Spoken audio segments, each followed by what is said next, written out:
পারভিন, কোথা থেকে শুরু করবেন আপনি? আমি আমার জীবনের প্রথম থেকে শুরু করতে চাই। যেখান থেকে মনে আছে। হ্যাঁ, জি, যেখান বলুন। থেকে মনে আছে। আমরা কুমিল্লাতে থাকতাম। আমার আব্বু সহ পুলিশের চাকরি, আমার আব্বু তো পুলিশের চাকরি করে। তো আমরা ভাই বোন 5 জন, সবার বড়ই আমি।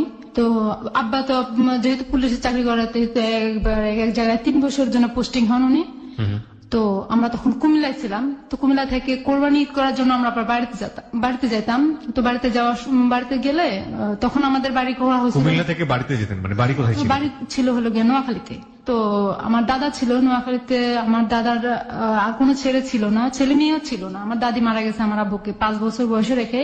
তো আমার আব্বু একলাই ছিল। তো আমার দাদা বাড়িতে ছিল, বাড়িতে থেকে উনি একলাই রান্না বাড়া করে খাইতেন। তো আমরা গেছি ঈদ করতে গেছি, কুরবানির ঈদ। তো আমাদের তো প্রতি বছর কুরবানি দেওয়া হতো। তো আমি গেছি, আমরা সবাই ঈদ করতেই গেছি। পরে ঈদের পরের দিন চাঁদের আলো ছিল, তখন জ্যোৎস্নার আলো বাইরে।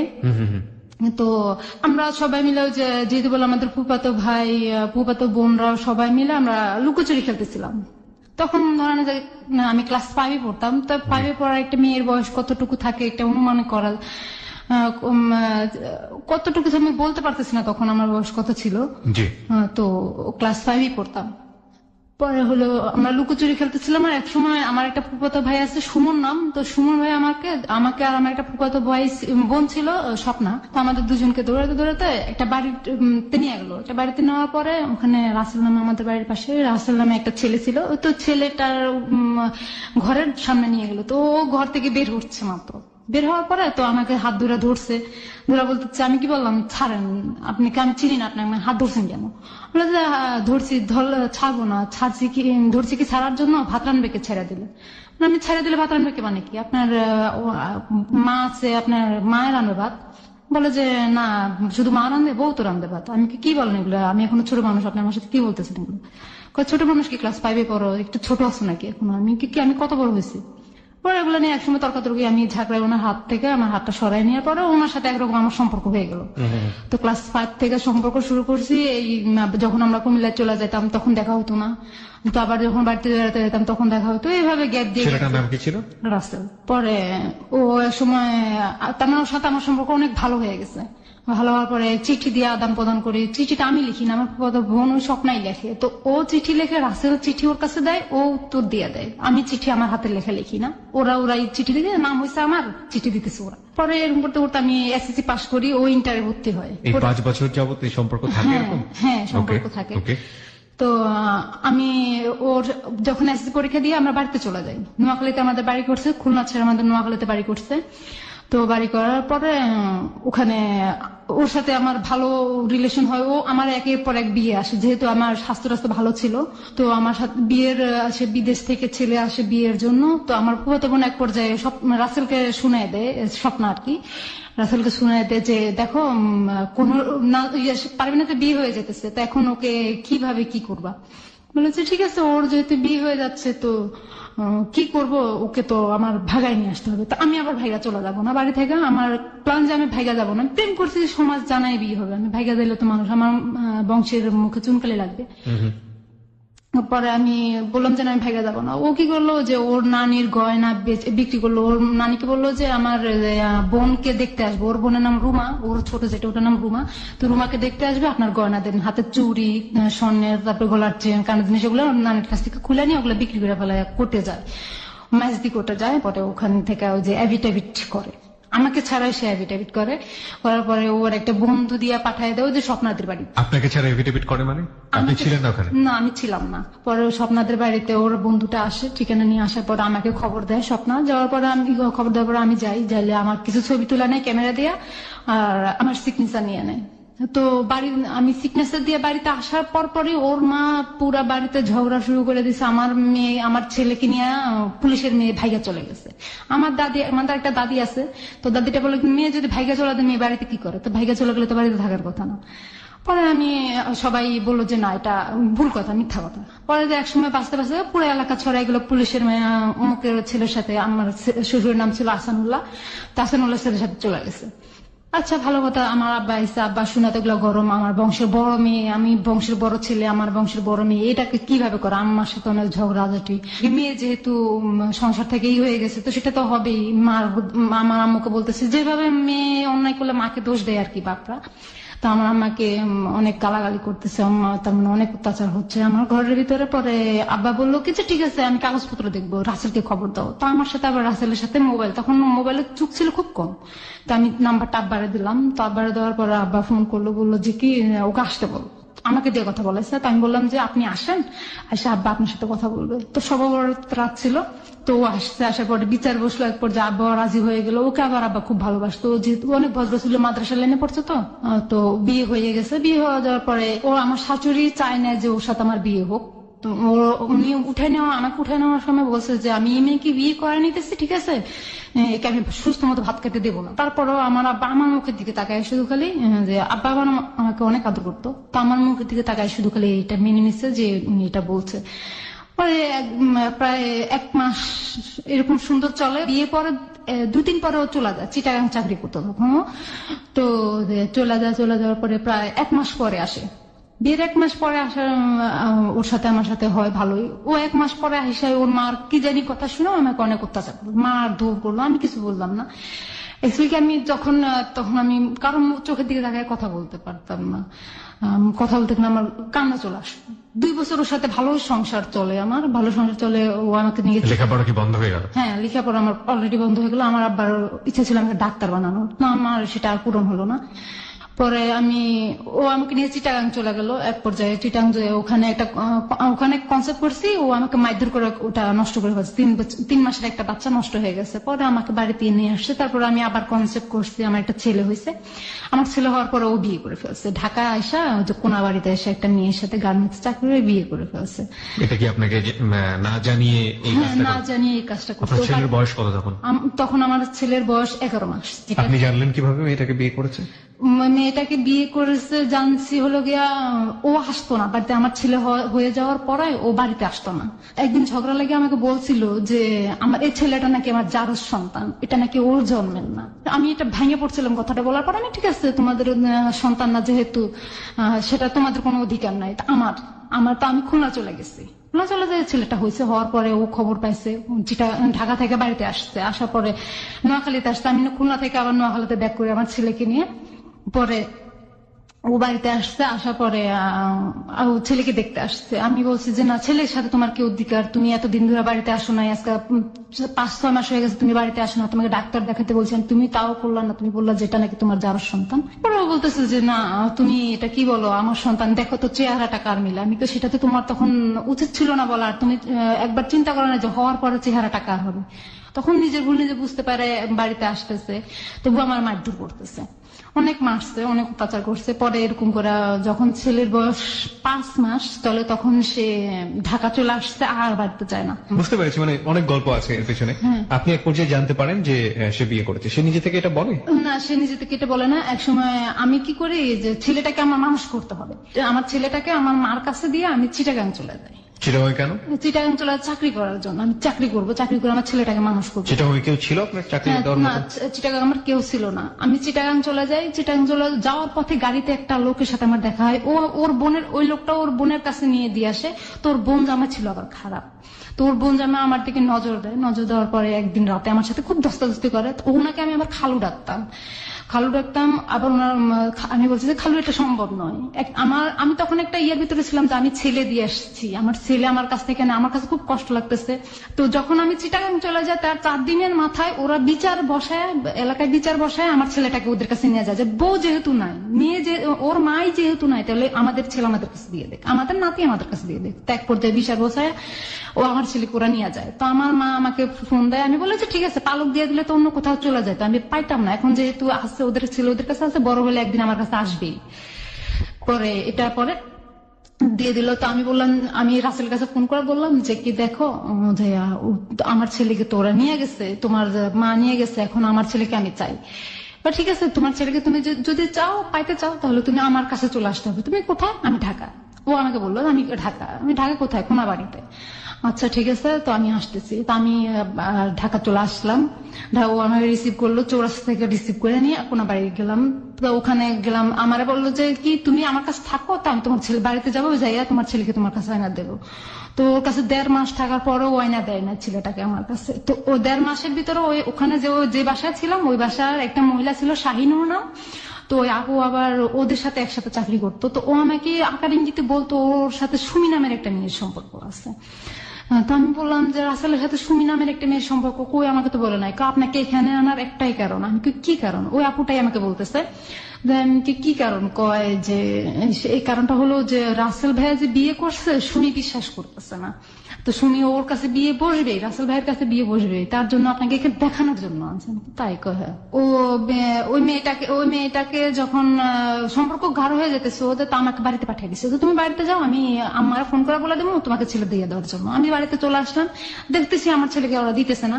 তো আমি কি বললাম, আবার ঢাকায় চলে আসলাম। ঢাকায় আমার গাজীপুর আমার মেজো মামা থাকে, আমার বড় মামা থাকে, ওখানে থাকছি। ওখানে থেকে আমি ওই মেয়েটার কাছে, শাহিনুর নামের ওই মেয়েটার ফোন নম্বর নিয়ে আসছি। আমার আসার সময়, বাড়িতে যাওয়ার সময় আমি ফোন নম্বর নিয়ে আসছি। তো শাহিনুরের কাছে ফোন করে একদিন হঠাৎ প্রায় মাস 1.5 পরে ফোন দিয়ে জানতে পারে যে ওই রাসেল ওইখানে নাই। আর ওই গার্মেন্টসেও চাকরি করতেছে না, সুমিও নাই আর রাসেলও নাই, কেউ নাই। কোথায় গেছে? সুমি রাসেলকে নিয়ে ভাইয়া চলে গেছে। তখন আমি শুনলাম যে ওদের বিয়ে হয়ে গেছে, ওরা ভাইয়া চলে গেছে, এইভাবে শুনলাম। আচ্ছা আচ্ছা, ওকে। পরে আমি চাকরি করতেছি আস্তে আস্তে আমার মেজো মামার কাছে রয়েছে, চাকরি করতেছি, ওখানে মামা মামিও আছে।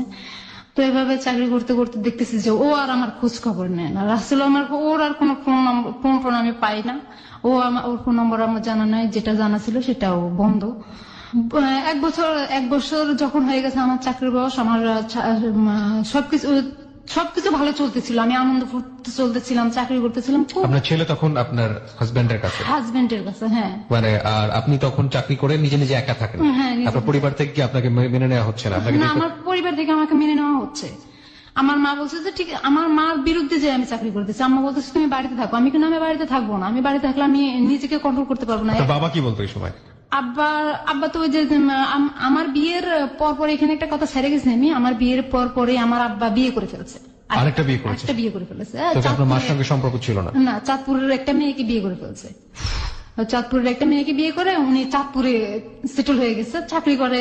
মানে আপনাদের খোঁজ খবর নিত না? না, আমাদের খোঁজ খবর। ঠিক আছে, আপনি চাকরি করছেন, হ্যাঁ বলুন। তারপর পরে আব্বারও কোনো মতামত না। আব্বা বলে যে এই মেয়ে আমার সংসারে থাকবে না, আমার ঘরে থাকবে না, আমার বাড়িতে থাকতে পারবে না। আব্বা মেনে নিতে পারে না, আমার মেয়ে যেহেতু উনি তো আমাকে ফালাইতে পারে না। তো উনি আমাকে বলতেছে ঠিক আছে তুমি চাকরি যেহেতু করো, তোমার মেজো মামার কাছ থেকে করো। পরে আমি চাকরি করতেছি 1 বছরের মাথায়। 1 বছরের মাথায় একদিন আমি 7টা বাজে অফিস থেকে আসছি। আমার কাছে খারাপ লাগতেছে, সারাদিন ডিউটি করার পর আমার কাছে খারাপ লাগতেছে। আমি শুয়ে রয়েছি, শুয়ে টিভি দেখতেছিলাম। তখন হঠাৎ করে রং নাম্বার একটা ফোন আসে আমার কাছে। রং নাম্বার, বাংলা লিঙ্ক একটা নাম্বার থেকে আমার ফোন আসার পর আমি বলতেছি কে? যে বলে আমি কি? আপনি কে? আমার কাছে ফোন দিচ্ছেন, আপনি কে? বলেছে যে আপনি কি আমাকে চিনতেছেন না? আমি কি চিনতেছি না, বিদায় আপনাকে আমি পরিচয় জিজ্ঞাসা করতেছি, আপনি কে? বলে যে আমি তো আরিফ। আমি কি আরিফ? কোথেকে করছেন? আপনার বাড়িতে মনে হয় নোয়াখালী, আপনার কণ্ঠে ওরকম বোঝা যাচ্ছে। বলছে হ্যাঁ আমার বাড়ি নোয়াখালী। আমি নোয়াখালী কোন জায়গায়? ও পরিচয় জানতে চাইলাম, ও ভুল একটা পরিচয় দিল আমাকে। আমি এখন যেটা জানতে পারলাম ওটা পরিচয় দিল না, আমাকে ভুল একটা পরিচয় দিল। পরিচয় দেওয়ার পরে আমি বলতে কিসের জন্য ফোন করছেন আপনি আমার কাছে? আমি কি আপনাকে ভালোবাসি? ডিরেক্ট বলতেছি কথাটা, আমি আপনাকে ভালোবাসি। আমি কি আশ্চর্য কথা, কি ধরনের কথা বলেন? আপনি কি আমি দেখছেন? কয় না দেখি না। আমি তো কোথায় আমার নাম্বার পাইছেন? আপনার একটা কাকার কাছ থেকে নিয়েছে। আমি অসম্ভব কথা, আমার কোন কাকার কাছে আমার নাম্বার নাই। আমি রাসেলের ভয়তে আমার নাম্বার আমি কারোর দিই না। আমার মা ছাড়া আর কেউ জানতো না। আমার আপন কাকা একটা ছিল, ওইটা জানতো। আপন কাকা আমার আব্বার চাচাতো ভাই, উনি জানতো, আর তো কেউ জানার কথা নয়। তো বলে যে হ্যাঁ আমি নিচ্ছি আপনার কাকার কাছে। আমি আমার কাকা আমার নাম্বারটা কাউকে দিবে না, আপনি ভুললে হবে নাকি, আপনি কার কাছে নিতেন সেটা বলেন। তো একটা ঘটনার মাধ্যমে আমার নাম্বারটা আরেকজনের কাছে চলে যায়। হ্যাঁ, পরে নাম্বারটা পাওয়ার পরে আমাকে বলতেছে ভালোবাসি। আমি কে শুনেন কথাটা, আপনি প্রথম আমি একটা খারাপ বিহেভ করছিলাম। তো আমি বলতেছি যে আপনি কথাটা আপনার মাকে বলবেন আগে, আর আপনার বোনকে বলবেন আগে, যে আমি ওরা যদি মাইনা নিতে পারে তাহলে আমিও মেনে নিব, বুঝলেন যে আমি আপনার বোনের মতো। হ্যাঁ, কথাটা বলার পরে ও ফোনটা কেটে দিছে। ফোনটা কেটে দেওয়ার পরে আমার আরই নেই, ওকে তো এগুলা বলে আমি রেখে দিছি। রেখে দেওয়ার পরে সেম টাইম পরের দিন সেম টাইমে আমাকে আবার ফোন দিছে। ও কিভাবে জানতে পারে আমি 7টা বাজে বাসায় থাকি? আমি কি আপনি কি কালকে যে ফোন করছি আরেকটা নাম্বার থেকে ফোন করছে, ওই নাম্বারটা থেকে না, একটা রবি নাম্বার থেকে ফোন করার পরে আমি বললাম যে আপনি আমার কাছে আবার কেন ফোন দিচ্ছেন? আপু কালকের কথার জন্য সরি। আমি তো সরি কেন? কয় আপনাকে আমি কথাটা বলছি। আমি তো সরি তো আপনাকে আমি বলার কথা। কয় কেন? আমি কি যে আপনাকে আমি খারাপ বিহেভ করছি? কয় না সমস্যা নাই, বলতেই পারেন, একটা মেয়েকে হুট করে ভালোবাসি বললো তো সেটা বলতেই পারে স্বাভাবিক। পরে আমি বলতেছি কিসের জন্য ফোন দিচ্ছেন? ও বললো যে আমি তো বিদেশ থেকে আসছি, এখন আবার সিঙ্গাপুর যাব, তো আমি ট্রেনিং এর মাধ্যমে যাবো। তো ট্রেনিং এর মধ্যে যাবেন আপনি, আমার কি? বলে যে আপু আমার তো ঢাকায় কোনো পরিচিত লোক নাই, আপনি তো অনেক বছর যাবত ওখানে রয়েছেন জানলাম। আমি না অনেক বছর না, আমি এখানে আসি প্রায় 1 বছর যাবত। কয়েক বছর যাবত অনেক লোক পরিচয় তো হয়, তো আপনি আমাকে একটু ব্যাচেলার রুম খুঁজে দিতেন। আমি দেখেন আমি তো বাড়িওয়ালার, ঢাকা শহরের বাড়িওয়ালা না, আমি আপনাকে রুম খুঁজে দেবো কিভাবে? আপু আপনি কথা বলেন, তেরা তেরা করে কথা বলেন। আমি কি আমার কথাই এমন, আপনি যদি ভালো লাগে তো বলবেন, না ভালো লাগে না বলবেন। আপু আমাকে একটা রুম যদি খুঁজে দিতেন। আমি ঠিক আছে, আপনি যেহেতু এত অনুরোধ করতেছেন, এত রিকোয়েস্ট করতেছেন, ঠিক আছে আমি দেখবো, না পাইলে আমার কিছু করার নেই। তো এরকম করতে করতে ওর সাথে আমার কথা চলতেছে, সুন্দর কথা চলতেছে ওর সাথে আমার পর্যায়ে আর কি ঠাট্টা, বাজে কোনো কথা হয় না, শুধু গেলে আর কি ঠাট্টা, দুষ্টামি, রাজনীতি নিয়েই কথা হয় বেশিরভাগ সময়। তো আমি এক সময় ওর সাথে ওর জন্য বাসা দেখলাম, যে আমি একটা বাসা দেখছি আপনি আসেন। তো ফার্স্ট টাইম ওর সাথে আমার দেখা, ও আসছে, ওর একটা খালাতো ভাই সজীব, ও সজীবকে সাথে করে নিয়ে আসছে। আসার পরে আমি ওকে দেখলাম, দেখা আমার অনেক ভালো লাগছে ওকে দেখা। দেখার পরে ভালো লাগছে? হ্যাঁ, দেখার পরে ওকে ভালো লাগছে, আমাকে ওর ভালো লাগছে, ওর মুখ থেকে শুনছি আর কি আমি। তো ও বলতেছে কি আচ্ছা ঠিক আছে বাসায় চলেন। তো আমি বাসায় নিয়ে গেলাম, ওর জন্য রান্না টান্না করলাম, অনেক কিছু করলাম। করার পরে আমি তো বাসা দেখবেন না, আপনারা এখানে উঠছেন, আমার বাসায় আপাতত থাকেন বাসায় উঠা পর্যন্ত। তো ওদেরকে আমি বাসা নিয়ে যে বাসাটা দেখছি ওইটা দেখতে গেলাম। দেখার পরে ওদের পছন্দ হয় না এই বাসা। আমি ঠিক আছে পছন্দ হয় না, আমার কিছু করার নেই, আমার হাতে আর কোনো বাসা নেই, আপনারা এখন তাইলে আর আপনাদের মতো আপনারা থাকতে পারেন। পরে ওদেরকে নাস্তা টাস্তা করাই দিলাম। ওরা পরের দিন রাত ওখানে ছিল, ওই রাতটা আমাদের বাসায় ছিল, আমার বাসায় ছিল 2টা রুম। তো ওই রুমে, আরেক রুমে ওরা 2 ভাই ছিল, আর আমি আমার মামির কাছে ছিলাম। পরের দিন সকালবেলা উঠছে, আমি নাস্তা দিচ্ছি, ওদেরকে নাস্তা খাইছে, খাওয়ার পরে চলে গেছে। ওরা ওই যে ইয়াতে ফকিরাপুর চলে আসছে, হোটেল থাকবে ওইখানে। তো ফকিরাপুর চলে আসার পরে আমি ওকে বললাম যে কি ঠিক আছে আপনার যেহেতু চলে গেছেন ভালো কথা, আমরা তো আমার একটা বান্ধবী ছিল রানী নাম, এই গাজীপুরে। তো ও সহ ও বিদেশ যাবে, গার্মেন্টস বিষয়ে ইন্টারভিউ দিচ্ছি, ও আর আমি দুজনই ইন্টারভিউ দিচ্ছি। আচ্ছা, দুজন টিকছি, মেডিকেলও হয়েছে টিকছি। ও পাসপোর্ট বানাবে, আমার পাসপোর্ট বানানো আছে। তো ও পাসপোর্ট বানাবে, পাসপোর্ট বানানোর পরে ওর ভাবির বাসায় যেতে হবে। ওর ভাবির বাসায় হচ্ছে মুগ্ধাপাড়া। তো ভাবির বাসায় যাবে। তো আমি বললাম যে ফোন দিয়ে বললাম যে কি আরে তুমি কোথায়? তুমি শুরু হয়ে গেছে এর মধ্যে আপনাদের? হ্যাঁ, মানে দেখার পরে কি আপনারা প্রেম ভালোবাসা? না না না না, তখন কোনো ভালোবাসা প্রেম ছিল না, বন্ধুত্ব জাস্ট। তো ও বলতেছিল আপনি করে বলা তো ভালো লাগে না, তো তুমি করে বলো। ওকে। তো তুমি করে বলতে বলতে আমি বললাম যে তুমি কোথায়? কয় আমি তো ফকিরাপুর। তো বলতেছে যে কি ঠিক আছে, তো তুমি কোথায়? আমি তো বাসায়, রানী সহ আমরা ইয়াতে আসতেছি, মুগ্ধাপাড়া আসতেছি, তুমি কি আমার সাথে দেখা করতে পারবে? হ্যাঁ দেখা করতে পারবো। তো ঠিক আছে চলো দেখা করবো। দুপুরবেলা রানীর ভাবির বাসা থেকে ভাত খেয়ে বের হয়েছি, বের হয়ে একটা ছবি বের হয়েছে শাকিব খানের, তো ওই ছবিটা দেখবো, হলে ঢুকছি। ঢোকার পরে ওর খালাতো ভাই আর ও বসছে এক পাশে, ওর পাশে আমার সিটে, ওর পাশের সিটে আমি বসছি, আমার পাশে বাম পাশের সিটে আবার রানী বসছে। তো আমি আর আরিফ হয়েছি কাছাকাছি সিটে। তো ওর হাতটা আমার হাতের সাথে লাগছে, লাগার পরে আমি হাতটা সরাই ফেলার পরে আমি সন্ধ্যা হয়ে যাচ্ছিল। পরে আমি রানী বলে যে কি চল আমরা বাসায় চলে যাই, সন্ধ্যা হয়ে যাচ্ছে, কিভাবে যাবো বাসায়? পরে আমরা চলে আসার সময় আরিফ রিক্সা উঠে দিবে, তো রিক্সা উঠে দেওয়ার সময় হালকা হালকা বৃষ্টি পড়তেছে। রিক্সা উঠে দেওয়ার সময় দেখে যে ওর চোখে পানি। পরে রাতের মনে হয় তখন 10টা বাজে, 10টা বাজে আমাকে একটা SMS করছে যে তোমার জন্য আমার চোখের পানি আসে কেন, তুমি আমার কি হও? তো আমি বলতেছি কি বলেন এগুলা, কি বলো তুমি এগুলা, যে আমার জন্য তোমার চোখের পানি আসে কেন আসে, আমি তো জানি না, তুমি তো আমার জান হও। হ্যাঁ, তো কথা বলার পরে আমি কি জান হই মানে কি কথা বলেন তো কি, আমি তো বন্ধুত্ব তোমার সাথে পরিচয়, তো তুমি কি কথা বলে এগুলো জান হই? বলে ঠিক আছে তুমি কি অ্যাকসেপ্ট করবে না আমার প্রস্তাবটা? আমি কই হ্যাঁ অ্যাকসেপ্ট করতে পারি, আমি ভাবতে হবে আমার। তো ও আমাকে ভাবার জন্য 2 দিন টাইম দিছে। 2 দিন পরে আমি ওকে আমার আনসার জানাইছি। ঠিক আছে, দুজনের সুন্দর মতো চলতেছে সম্পর্ক। তার আগে আমাকে একটু বলেন তো, আপনি তো জানতে পারলেন যে আপনার হাজবেন্ড আরেকটা বিয়ে করেছে, আপনি তাকে ডিভোর্স দিয়েছিলেন বা আপনার হাজবেন্ড? না না, তার সাথে আমার কোনো, তার ফোন নম্বর সে বাড়িতে আসা বন্ধ করে দিচ্ছে অলরেডি। তার দুজনের কেউই আপনার ডিভোর্স দেননি তখন? না না, তখন কাউকে কেউ ডিফিউজ দেয় নাই, ও বাড়িতে আসা বন্ধ করে দিচ্ছে অলরেডি। আরিফ সাথে আমার সম্পর্ক চলতেছে, এরকম করতে করতে 3 মাস ওর সাথে আমার সম্পর্ক এইভাবে মোবাইলে হচ্ছে, দেখা হয়েছে মোবাইলে, একবার দেখা হওয়ার মোবাইলে কথা চলতেছে। তো একদিন আমি বললাম যে কি দেখো, আমার তো চাকরি করতে আর ভালো লাগতেছে না, আমি বাড়িতে চলে আসতেছি। হলো গিয়া আমি বাড়িতে আসছি আর ও আমার বলতেছে আমার সাথে দেখা করো। কোথায় দেখা করবো? ফেনীতে দেখা করো। তো ফেনীতে দেখা করব, আচ্ছা ঠিক আছে দেখা করব। তো দেখা করতে গেছি আমি, তার মধ্যে আরেকটা কথা ফালাই গেছি। আমি ওর খালাতো ভাই সজীবকে জিজ্ঞাসা করছি যে ভাইয়া তুমি, ও আরিফের পাও কাটা গেছে। ও আমার সজীব আমার বলতেছে আপু আরিফ ভাইয়ের পাও কাটা গেছে। কিভাবে কাটা গেছে? বাস থেকে নামার সময়। তো ওকে নিয়ে যাও না, ইয়াতে নিয়ে যাও, ফার্মেসিতে নিয়ে যাও। হ্যাঁ ফার্মেসিতেই আছে। তো আমি ওকে সেবা করার তো ঢাকা শহরে কেউ নাই, তো তাহলে কি করবা? বিয়ে করার দাও তোমার ভাইকে একটা। আমার ভাইকে বিয়ে করাবো না করবো সে কি আপনাকে জিজ্ঞাসা করবো না কাউকে জিজ্ঞাসা করবো? আমি ঠিক আছে সমস্যা নাই, ওকে তোমার ভাই তোমাদের ইচ্ছে। পরে আমি বললাম আমার সাথে এইভাবে কথা হতেছে, আমি বাড়িতে চলে আসলাম। তো বললাম না বাড়িতে চলে আসলাম।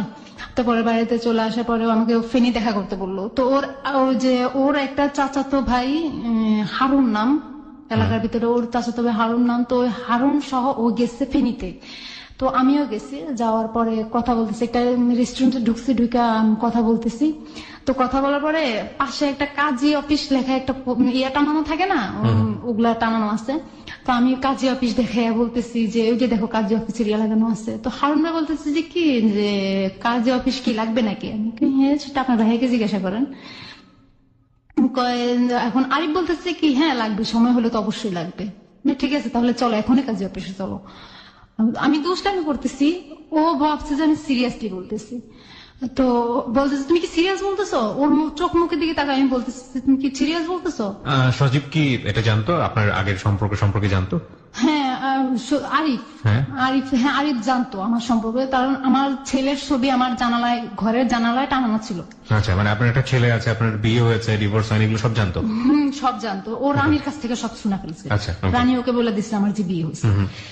তো বিয়ে, ও আমাকে একদিন জিজ্ঞাসা করছে, হঠাৎ করে জিজ্ঞাসা করছে তোমার কি বিয়ে হয়েছে? আমি কি হ্যাঁ হয়েছে। এটা তুমি কার কাছ থেকে শুনছো? আমি রানী বলছি। ভালো কথা, জানলে তো ভালো কথা। বেশ পরে ওখানে কথা বললাম, হারুন আরিফ আমি সহ গল্প করে আমি বিকালের দিকে রওনা হলাম। ফেনী থেকে বাড়ি চলে আসলাম। আসার পরে ওর সাথে আমার কথা হতেছে। ও একদিন হঠাৎ করে ঢাকায় আসছে, আমি তো বাড়িতে, ও ঢাকায় আসছে। আসার পরে ঢাকা থেকে 2 দিন থাকার পর আমার বলতেছে যে তুমি ফেনীতে আসো। আমি তুমি কোথায়? আমি তো ঢাকা। তুমি ঢাকা, আমি ফেনী যাই কি করবো? তুমি আসোই না, তোমার যেটা বলছো সেটা করো। আমি তো ঢাকা যাবো, ওই আছে ফেনীতে যাবো, তুমি ঢাকা থেকে কখন আসতেছো? আমি গাড়িতে উঠছি, তুমি আসো। তো আসার সময় তোমার কিছু কাপড় চোপড় নিয়ে আসবা। তো আমার মাথায় এটা ধরছে কি ব্যাপার, আমি কাপড় চোপড় নিয়ে ওখানে কি করতে যাবো? তো বলছি কাপড় চোপড় নিয়ে আসো, তোমাকে এত কথা জিজ্ঞাসা করতেছি না, তুমি কাপড় চোপড় নিয়ে আসো, আমার কাজ আছে।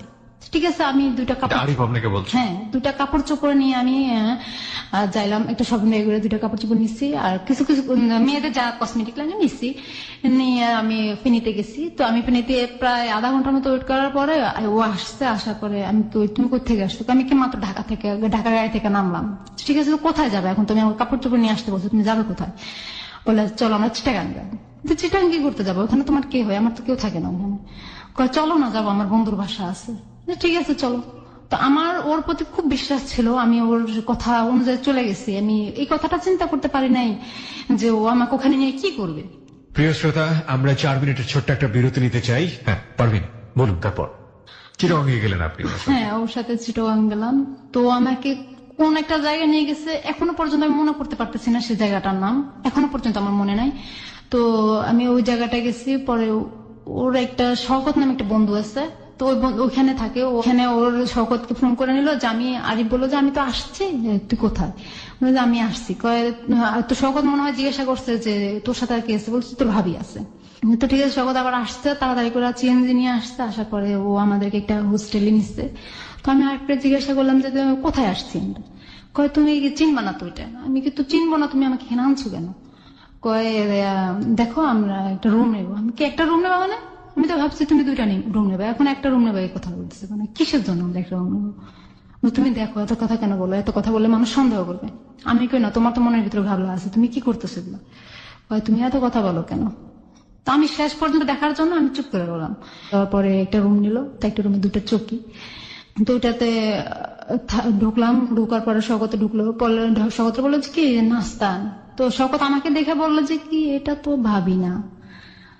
তো আরিফ ওকে একটু হালকা একটু ইশারা দিয়ে দিল, তো এটা তো ভাবি না। এই কথা বলার পর ইশারা দিয়েছে, পরে কয় হো হ্যাঁ হ্যাঁ ভাবি কেমন আছেন।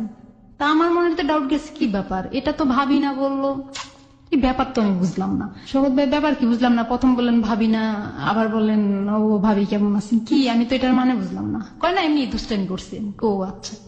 আরিফ বলো তো ঠিক আছে শওকত নাস্তা নিয়ে আয়, তো শওকতকে নাস্তা আনতে পাঠাইলো, শওকত নাস্তা আনলো, আয়না দিয়া ও শওকত চলে গেছে। যখন হোস্টেলে ঢুকলাম আমরা তখন প্রায় রাত 8টা বাজে। তো শওকত চলে গেছে, বললো যে কি সকালে ফোন করে নিস, ঠিক আছে। তো শওকত চলে যাওয়ার পরে আমরা দুজন নাস্তা করলাম। আমার পুরো শরীরটাই কাঁপতেছে।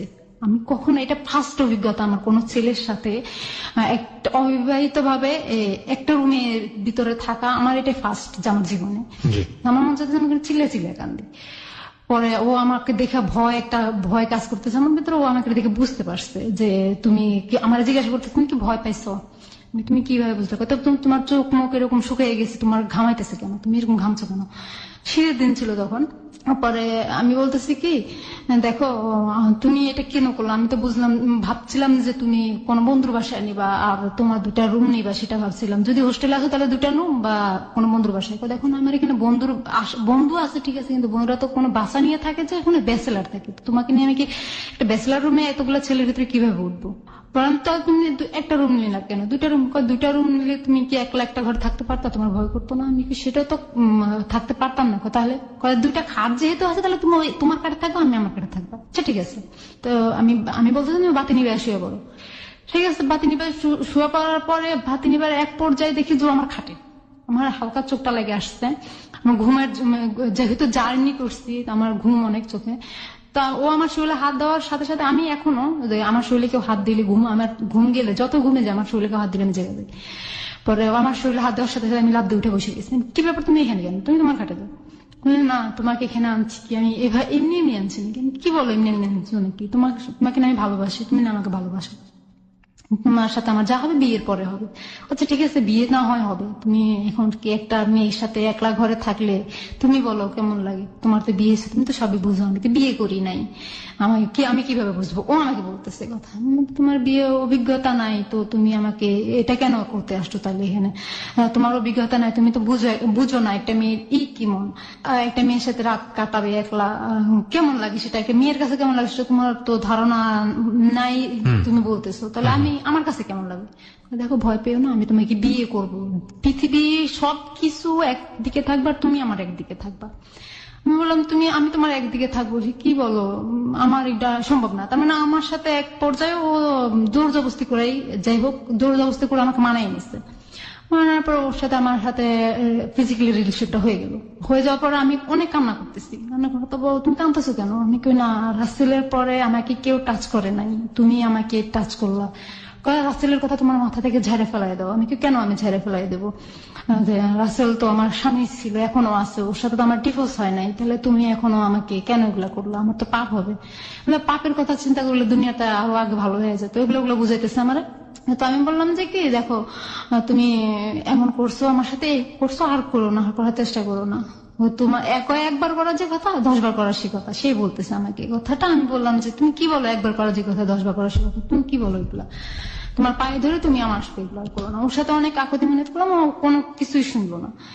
তো পরে ওর সাথে এক পর্যায়ে আরো কয়েকবার হয়ে গেল, প্রায় এরকম একটা রাতের ভিতরে 8 বার না 9 বার ও আমার সাথে ফিজিক্যালি রিলেশন করে ফেলেছে। আমার অবস্থা খুব খারাপ, আমার শারীরিক অবস্থা খুব খারাপ। পরে ডাক্তারের কাছে গেছে, ও আমাকে রুমে রেখা ও ডাক্তারের কাছে গেছে, ডাক্তারের কাছ থেকে যে ওষুধ আনছে আমি খাইলাম। খাওয়ার পরে ও আমি সহ সকালবেলা বের হয়ে তে গেছি, সিরিজ গেছি, ঘুরছি ফিরছি, ঘুরে ফেরার পরে বাসায় আসছি। বাসায় আসার পরে ও আবার আমাকে বলতেছে চলো আমরা আবার একটু করি, তো ও আবার আমার সাথে ফিজিক্যালি রিলেশন করতে চাইলো। তো হইলো দুজনের ভিতরে, তার মানে এখন ওর মর্জি মতো হইতেছে সবকিছু, আমার মর্জি মতো হচ্ছে না। তো ওর মর্জি মতো হচ্ছে, আমি ঠিক আছে এখন আর ওর সাথে আর আপোষ করতেছি না, সব আপোষে হয়ে যেতেছে। 4 দিন থাকার পরে আমি ওকে বিয়ে বলতেছিলাম, তো 4 দিন তো হয়ে গেলো, বিয়ে তো করলো না আমাকে। বিয়ে করবো ঠিক আছে, তুমি একটু অপেক্ষা করো, আমরা যাওয়ার দিন না হয় বিয়ে করে নেবো। তারপর তারপরে ও বললো যে যাওয়ার সময় বিয়ে করে নেবো। ঠিক আছে, তুমি যাওয়ার সময় কি করো সেটা আমি দেখবো। ঠিক আছে, পরে 4 দিন পরে সকালবেলা বের হয়ে নাস্তা টাস্তা করলাম হোটেলে। তো শওকতের সাথে আবার দেখা হলো, শওকতকে ফোন দিয়ে ডেকে আনলো। দেখা হওয়ার পরে তো শওকত বলেছে ঠিক আছে ভাবি যান, বাড়িতে যান, দেখা হবে। আমি কই বাড়িতে ভাবি তো আপনার এখনো হই নাই। আমি কই কি বলেন ভাবি হন নাই? ভাবি না হয়েই তো ওইখানে আসছেন। আমি কই দেখেন আমি আপনার কাছে কি স্মরণ করবো, আমার তো মাথা নষ্ট হয়ে যেতেছে, আপনারা কি করলেন এটা। শওকতের সামনে সরাসরি বলতেছি কথাটা। তো শওকত বলে যে ভাবি চিন্তার কিছু নাই, আমি আছি তো, আপনার কোন চিন্তা করেন না। আরিফ ভাই অমন ধরনের মানুষ না যে আপনার সাথে 2 নম্বরই করবে। আমি শোনেন, একটা মেয়ের যা কিছু ছিল সেটাও আমি ওর সাথে দিয়ে দিছি, আর আমার কিছুই নাই এখন, শুধু আমার মরা ছাড়া আর কোনো উপায় নেই। কেন মরবেন, আরিফ তো আপনার পাশেই আছে। আমি আরিফকে বললাম যে ঠিক আছে, তুমি তো তোমার বাড়ির স্থায়ী ঠিকানা আমাকে দাও নাই।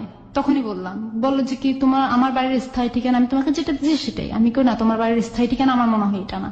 কয় তোমার তো অনেক কিছুই মনে হবে এখন, তুমি এটা মনে করার দরকার না, চলো আমরা বাড়িতে যাই আগে। তো গাড়িতে উঠে গেল। গাড়িতে যখন টিকিট কেটে উঠলো তখন আমার মাথায় ঢুকলো, তো বলছে যে বের হওয়ার সময় বিয়ে করে নেবে। তো কই, এখন তো গাড়িতে উঠে যাচ্ছে।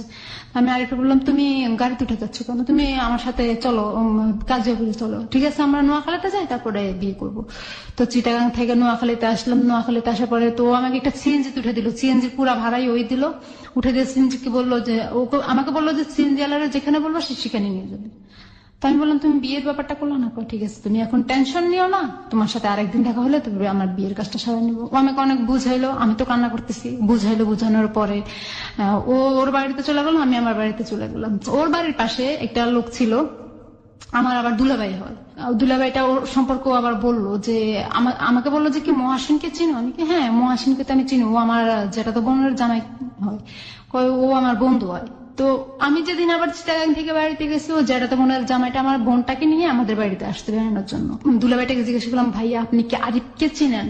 কয় আপু কোন আরিফ? আমি কই যে লিবিয়া থেকে আসছে আরিফ। কয় হ্যাঁ, আর ওকে তো চিনি, ওর শ্বশুর বাড়ি আমার বাড়ির কাছে। তো এই কথাটা যখন বললো আমি স্তব্ধ হয়ে গেলাম। বলার পরে কি হয়েছে আপু, আপনি কথা বলতেছেন না কেন? আপনার খবর কি? রাসেল ভাইয়ের খবর কি? আমি রাসেল ভাইয়ের খবর বাদ দেন আগে, আরিফ ভাই যে আপনার বন্ধু আরিফ, উনি তো আপনার সাথে পরিচয় কিভাবে? আমি আমার সাথে ঢাকায় একসাথে পরিচয়, আমি সত্যি কথাটা বলি না ওনার সাথে।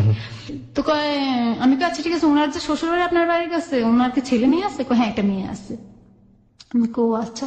পরে কয় তো আপনার কি খবর? আমি কেন আমার খবর ভালো। এই কথা বলে আমি আমার দুলা ভাইয়ের সামনে থেকে চলে এসে আমি আমাদের এলাকায় ধান ক্ষেত, আমার ঘরের পাশে ধান ক্ষেত, তো আমি ধানের জমির ভিতরে যাই, ধান তো বড় বড় হয়েছে, তো ধানের ভিতরে যাই আমি ইচ্ছা মতো কতক্ষণ কাঁদতেছিলাম। কারণ আমি ওর কাছে একটা ফোন দিয়ে ওকে অনেক গালাগালি করছি। ওকে অনেক, তুই আমার সাথে এরকম করলি কেন আমার সাথে এরকম বেইমানিটা করলি? দেখো তুমি এরকম করো না, কান্নাকাটি করো না, আমি তোমাকে আগেই বলতে চেয়েছিলাম যে আমি বিয়ে করছি। আমি তুই বললি আমাকে আগে বলতে পারতি, আমার সাথে তো তোর সাথে আজকে 1 দিন আর 2 দিন কথা না, তোর সাথে আমার সাথে আজকে 3টা মাস ধরে কথা চলতেছে। তার মধ্যে তুই আমাকে চিটার নিয়ে 4 দিন থাইকাও এলি, আমার সাথে সবকিছু করে এলাম। একটা মেয়ের ইজ্জত বলতে যা থাকে, একটা মেয়ের সবচেয়ে মূল্যবান জিনিস যেটা, সেটাই তুই নিয়ে নিলি। তুই কি করলি এটা? তো ও আমাকে এক পর্যায়ে বলে কি, তাহলে তুই আমার সাথে বিয়ের আগে যেহেতু ছেলে আমাকে সত্তর দিয়ে দিস, তাহলে তুই আরো কত ছেলের সাথে করছিস? তার মানে উল্টা রিয়েকশন করে আমাকে। পরে আমি বললাম যে তাই নাকি? আমি ঠিক আছে, তুই আমার সাথে যোগাযোগ করিস না।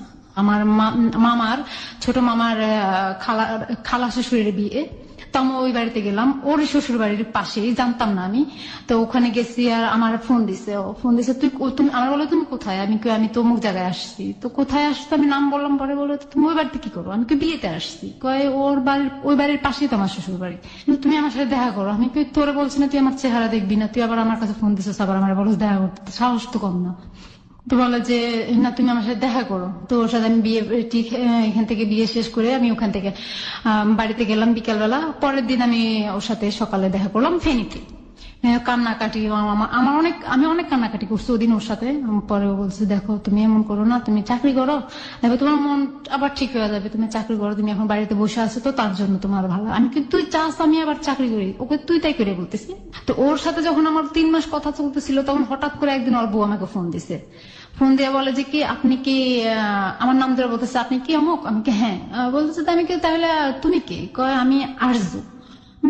আরজু মানে কে? আরজু কি? তুমি আমার নাম্বার পেয়েছো কোথায়? কয় দেখেন আপনি যে আরিফ নামের ছেলেটার সাথে কথা বলেন আমি ওরই চাচাতো বোন। আমি কি তুমি আমার নাম্বার পাইছো কোথায়? ভাইয়ার সাথে তো আমার অনেক ফ্রি। তো ভাইয়া আমাকে তোমার কথা সব বলছে, ভাইয়া অনেক কষ্ট করেছে ছোট থেকে, তুমি ভাইয়াকে কোনোদিন কষ্ট দিও না। আমি কিন্তু তুমি কি হো, তোমার কি বিয়ে হয়েছে? কয় হ্যাঁ আমি ওর যারা তো বোন হয়, আমার বিয়ে হয়েছে, আমার স্বামী বিদেশ, আমার একটা মেয়ে আছে, আমার শ্বশুর বাড়িতে কেউ থাকে না দেখে, কেউ নাই দেখে, আমি একলা মানুষ তো তাই আমি আমার বাপের বাড়িতে থাকি। তো এই কথাটা বলার পর আমি ওই কথাটা তখন ওর কাছে তুললাম যে তাহলে তোর বউ আমাকে এই কথাটা বললো কেন? আর ঝুঁকি কয় আমার বউ। আমি তাহলে তোর বউ এই কথাটা বললো কেন যে তুই ওর চাচাতো ভাই লাগছ, তোর যারা তো বোন লাগে? বললো যে কি এই কথাটা ওই কারণে বলছে। আমি ওকে বলছিলাম যে তুই ও যদি এই কথাটা না বলে তাহলে ওকে আমি তালাক দিয়ে দেবো, এই কথাটা ভয়তেও বলছিল। বলে আমি একটা জিনিস ছিল কি ওর সাথে কথা যখন বলতাম, ও আমাকে যখন সুন্দর করে মাথায় হাত বুলায় একটা কথা বলতো আমি ওর কথাটা মাইনা নিতাম। ওর রাগ করলে, হাজার রাগ করলে ওর মুখের দিকে তাকায়, আমি রাগটা আমার তার মানে আমি রাখতে পারতাম না। আর পরে আমি আমার আরিফের কথাটা বললাম। মা কি আরিফ সম্পর্কে জানতো আপনার? আম্মাকে সব খুলা বলছি। কবে বলেছেন এটা? ওই যে ওর সাথে যেদিন বিয়ের পরে বিয়ে বাড়ি, মানে এটা কি যখন আপনি জেনেছেন যে আরিফ বিবাহিত তখন বলেছেন নাকি তার আগে? না না তখন বলেছি। বিয়ে ওর বিয়ে হয়েছে এটা শোনার পরে বলছি। শোনার পরে আপনি কেন বলতে গেলেন? শোনার পরে আমি বলতে গেছি কারণ আমি আমার কষ্টটা মনের ভিতরে চাপায় রাখতে পারতেছি। সে কারণে আপনি মার কাছে বলে মনটা একটু হালকা হ্যাঁ করতে চাপায় রাখতে পারলাম না। তো আমি তো মাকে বলেছেন আপনি বিয়ে করেছেন আরিফকে? হ্যাঁ আরিফকে বিয়ে করছে। কেন বললেন? আরিফের যা একটা বউ আছে সেটা আমি বলি নাই আম্মাকে। তাহলে আপনি তো বিয়ে করেননি, মাকে আপনি কেন বললেন? কারণ না হলে আমি যে 4 দিন যে চিটাগাং ছিলাম, আমার কাছে বারবার জানতে চাইছে 4 দিন মানে মার কাছে হালকা হতে গিয়ে আপনি মাকে মিথ্যা কথা বললেন? হ্যাঁ তার 3-4 দিন পরে আমি ঢাকা চলে গেলাম। ওই 3-4 দিন ওর সাথে আমার যোগাযোগ ছিল। পরে আমি ঢাকা চলে যাওয়ার পরে আমি আমার মেজো মামার বাসায় চলে গেলাম। ওখানে যে চাকরি টাকরি করতেছি, আলাদা রুম নিলাম, আলাদা রান্না বাড়া করে খাইতেছি। এখন আর মেজো মামার বাসায় খাই না, তা আলাদা রান্না বাড়া খাইতেছি। ও কি করছে, ও আমার বললো যে আমি আমার শ্বশুরে বলছি আমি বিদেশ যাবো, আমার শ্বশুর আমাকে অনেকগুলো টাকা দিবে। আমি তো কি করবো তারপরে টাকা নিয়ে? বলছি টাকা নিয়ে আমি তোমার কাছে চলে আসবো। মানে সামহাও আপনাকে ম্যানেজ করার চেষ্টা করছে, রাইট? হ্যাঁ। ওকে। পরে ও টাকা দিছে, ওর শ্বশুর ওকে 42,000 টাকা মনে হয় দিছে। ও আমাকে যেটা বলছে যে 42,000 টাকা দিছে। তো বিদেশ যাওয়ার জন্য একটা মানুষ যেভাবে প্রস্তুতি নেয় আর কি, যে বিদেশ যাওয়ার সময় বাংলাদেশ থেকে মা ভাই বোনরা অনেক কান্নাকাটি করে, ওটা করছে ওর মা বোন নাকি। পরে ওই যে বিদেশ যাওয়ার সময় ছেলেরা নাকি যেটা খাইতে বেশি ভালোবাসে সেটা দিয়ে দেয়। তো ওর সাথে ও অনেক কিছু দিয়ে দিছে, কাপড় চোপড়। তার মানে একটা বিদেশ যাওয়া যেন কোনো কিছু কিনতে না হয়, ওগুলো সব ব্যাগ 2টা ব্যাগে ভইরা ও ঢাকায় একদম আমার কাছে বাসায়। মানে আলটিমেটলি আপনার কাছে এসছে, কিন্তু সবাই জানে যে সে বিদেশ চলে গেছে। আসবে ওর বউ পরে সবাই জানে ও বিদেশ চলে গেছে। তো আমি কি শুনো যেটা তাহলে তুমি করলা কেন এটা? তোমার জন্য আমার খারাপ লাগতেছে, তোমাকে দেখে আমার খুব খারাপ লাগতেছে। তুমি যে আমাকে অনেক এখানে আসার পরে যখন ফার্স্ট তোমার সাথে দেখা হয়েছে, তুমি আমাকে গরমে বাতাস টাতাস করছো, গরমের দিন ছিল বাতাস টাতাস করছো, তো আমার তখন খারাপ লাগছে তোমাকে দেখা। অনেক ক্লান্ত ছিল, তুমি রাতে 2টা পর্যন্ত আমার সাথে গল্প করে, আবার ভোর 4টা ঘুমায়া 2টা বাজে ঘুমায়, আবার ভোর 5টা বাজে আজানের সময় উঠে আমার সাথে নাস্তা রাঁধছো, ওইটা দেখে আমার খুব খারাপ লাগছে। একটা মেয়ে কিভাবে এত ভালো হতে পারে? আর হলো গিয়া তুমি তোমার হাজবেন্ড তোমার মতো মেয়েকে কিভাবে ছাড়া আরেকটা ছেলেকে আরেকটা মেয়ে বিয়ে করছে? আমি কই সেটা তার হচ্ছে, যেগুলো তুলনা। পরে ওর সাথে এভাবে চলতেছে প্রায় 2 বছর, ওর সাথে এইভাবে সম্পর্ক। আমার একই ঘরে বাড়িওয়ালারাও জানতো যে ও আমার হাজবেন্ড। বাড়িওয়ালাদেরকে বলছি যে ও আমার হাজবেন্ড, আমি বাড়িতে যাই বিয়ে করছি। আলটিমেটলি আপনি তো বিয়ে করেন নাই, মানে সব জায়গায় বলে বেড়াচ্ছেন আপনি বিয়ে করেছেন। বিয়ে করছি, হ্যাঁ। কারণ না হলে তো ওর সাথে একসাথে অবিবাহিত থাকা তো সম্ভব না। অবিবাহিত। তখন আপনি কি মানে গার্মেন্টসে কাজ করতেন? ঢাকাতে গার্মেন্টসে কাজ করতেন? গাজীপুরে। ওকে। পরে একটা জাপানি ইয়াতে লিডার হিসেবে ছিলাম, কোয়ালিটি লিডার হিসেবে ছিলাম। ভালোই বেতন পাইতাম, ভালো সম্মান ছিল ওইখানে আমার। ওর আমি চাকরি করে ওকে খাওয়াইতেছি। তো ও বললে কি সালাউদ্দিন নামে একটা লোক ছিল, ও জাপানের দুভাষী ছিল ওই গার্মেন্টসেই। তো তো দুবাসী ছিল। ওই সালাউদ্দিন ভাই আবার জানতো আমি যে ওই যে বিদেশির ইন্টারভিউ দিছিলাম। সেই সময়টাতে আরিফ আপনার সঙ্গে থাকা শুরু করেছে, আপনার ওখানে থাকে? ওকে। আমার সাথে ওখানে থাকে। পরে ওই সালাউদ্দিন ভাই জানতো আমি যে বিদেশ যাওয়ার জন্য ইন্টারভিউ দিছিলাম।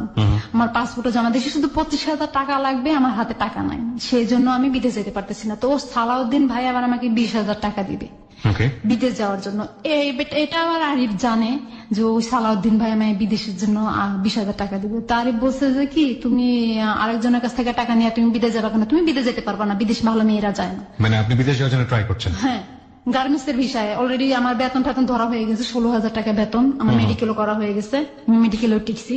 পরে এখন এই অফিস থেকে বিদেশে যে অফিস যেখানে ইন্টারভিউ দিছিলাম, ওই অফিস থেকে বারবার আমাকে ফোন দিতেছে আমি টাকা জমা দিতেছি না কেন ব্যাংকে।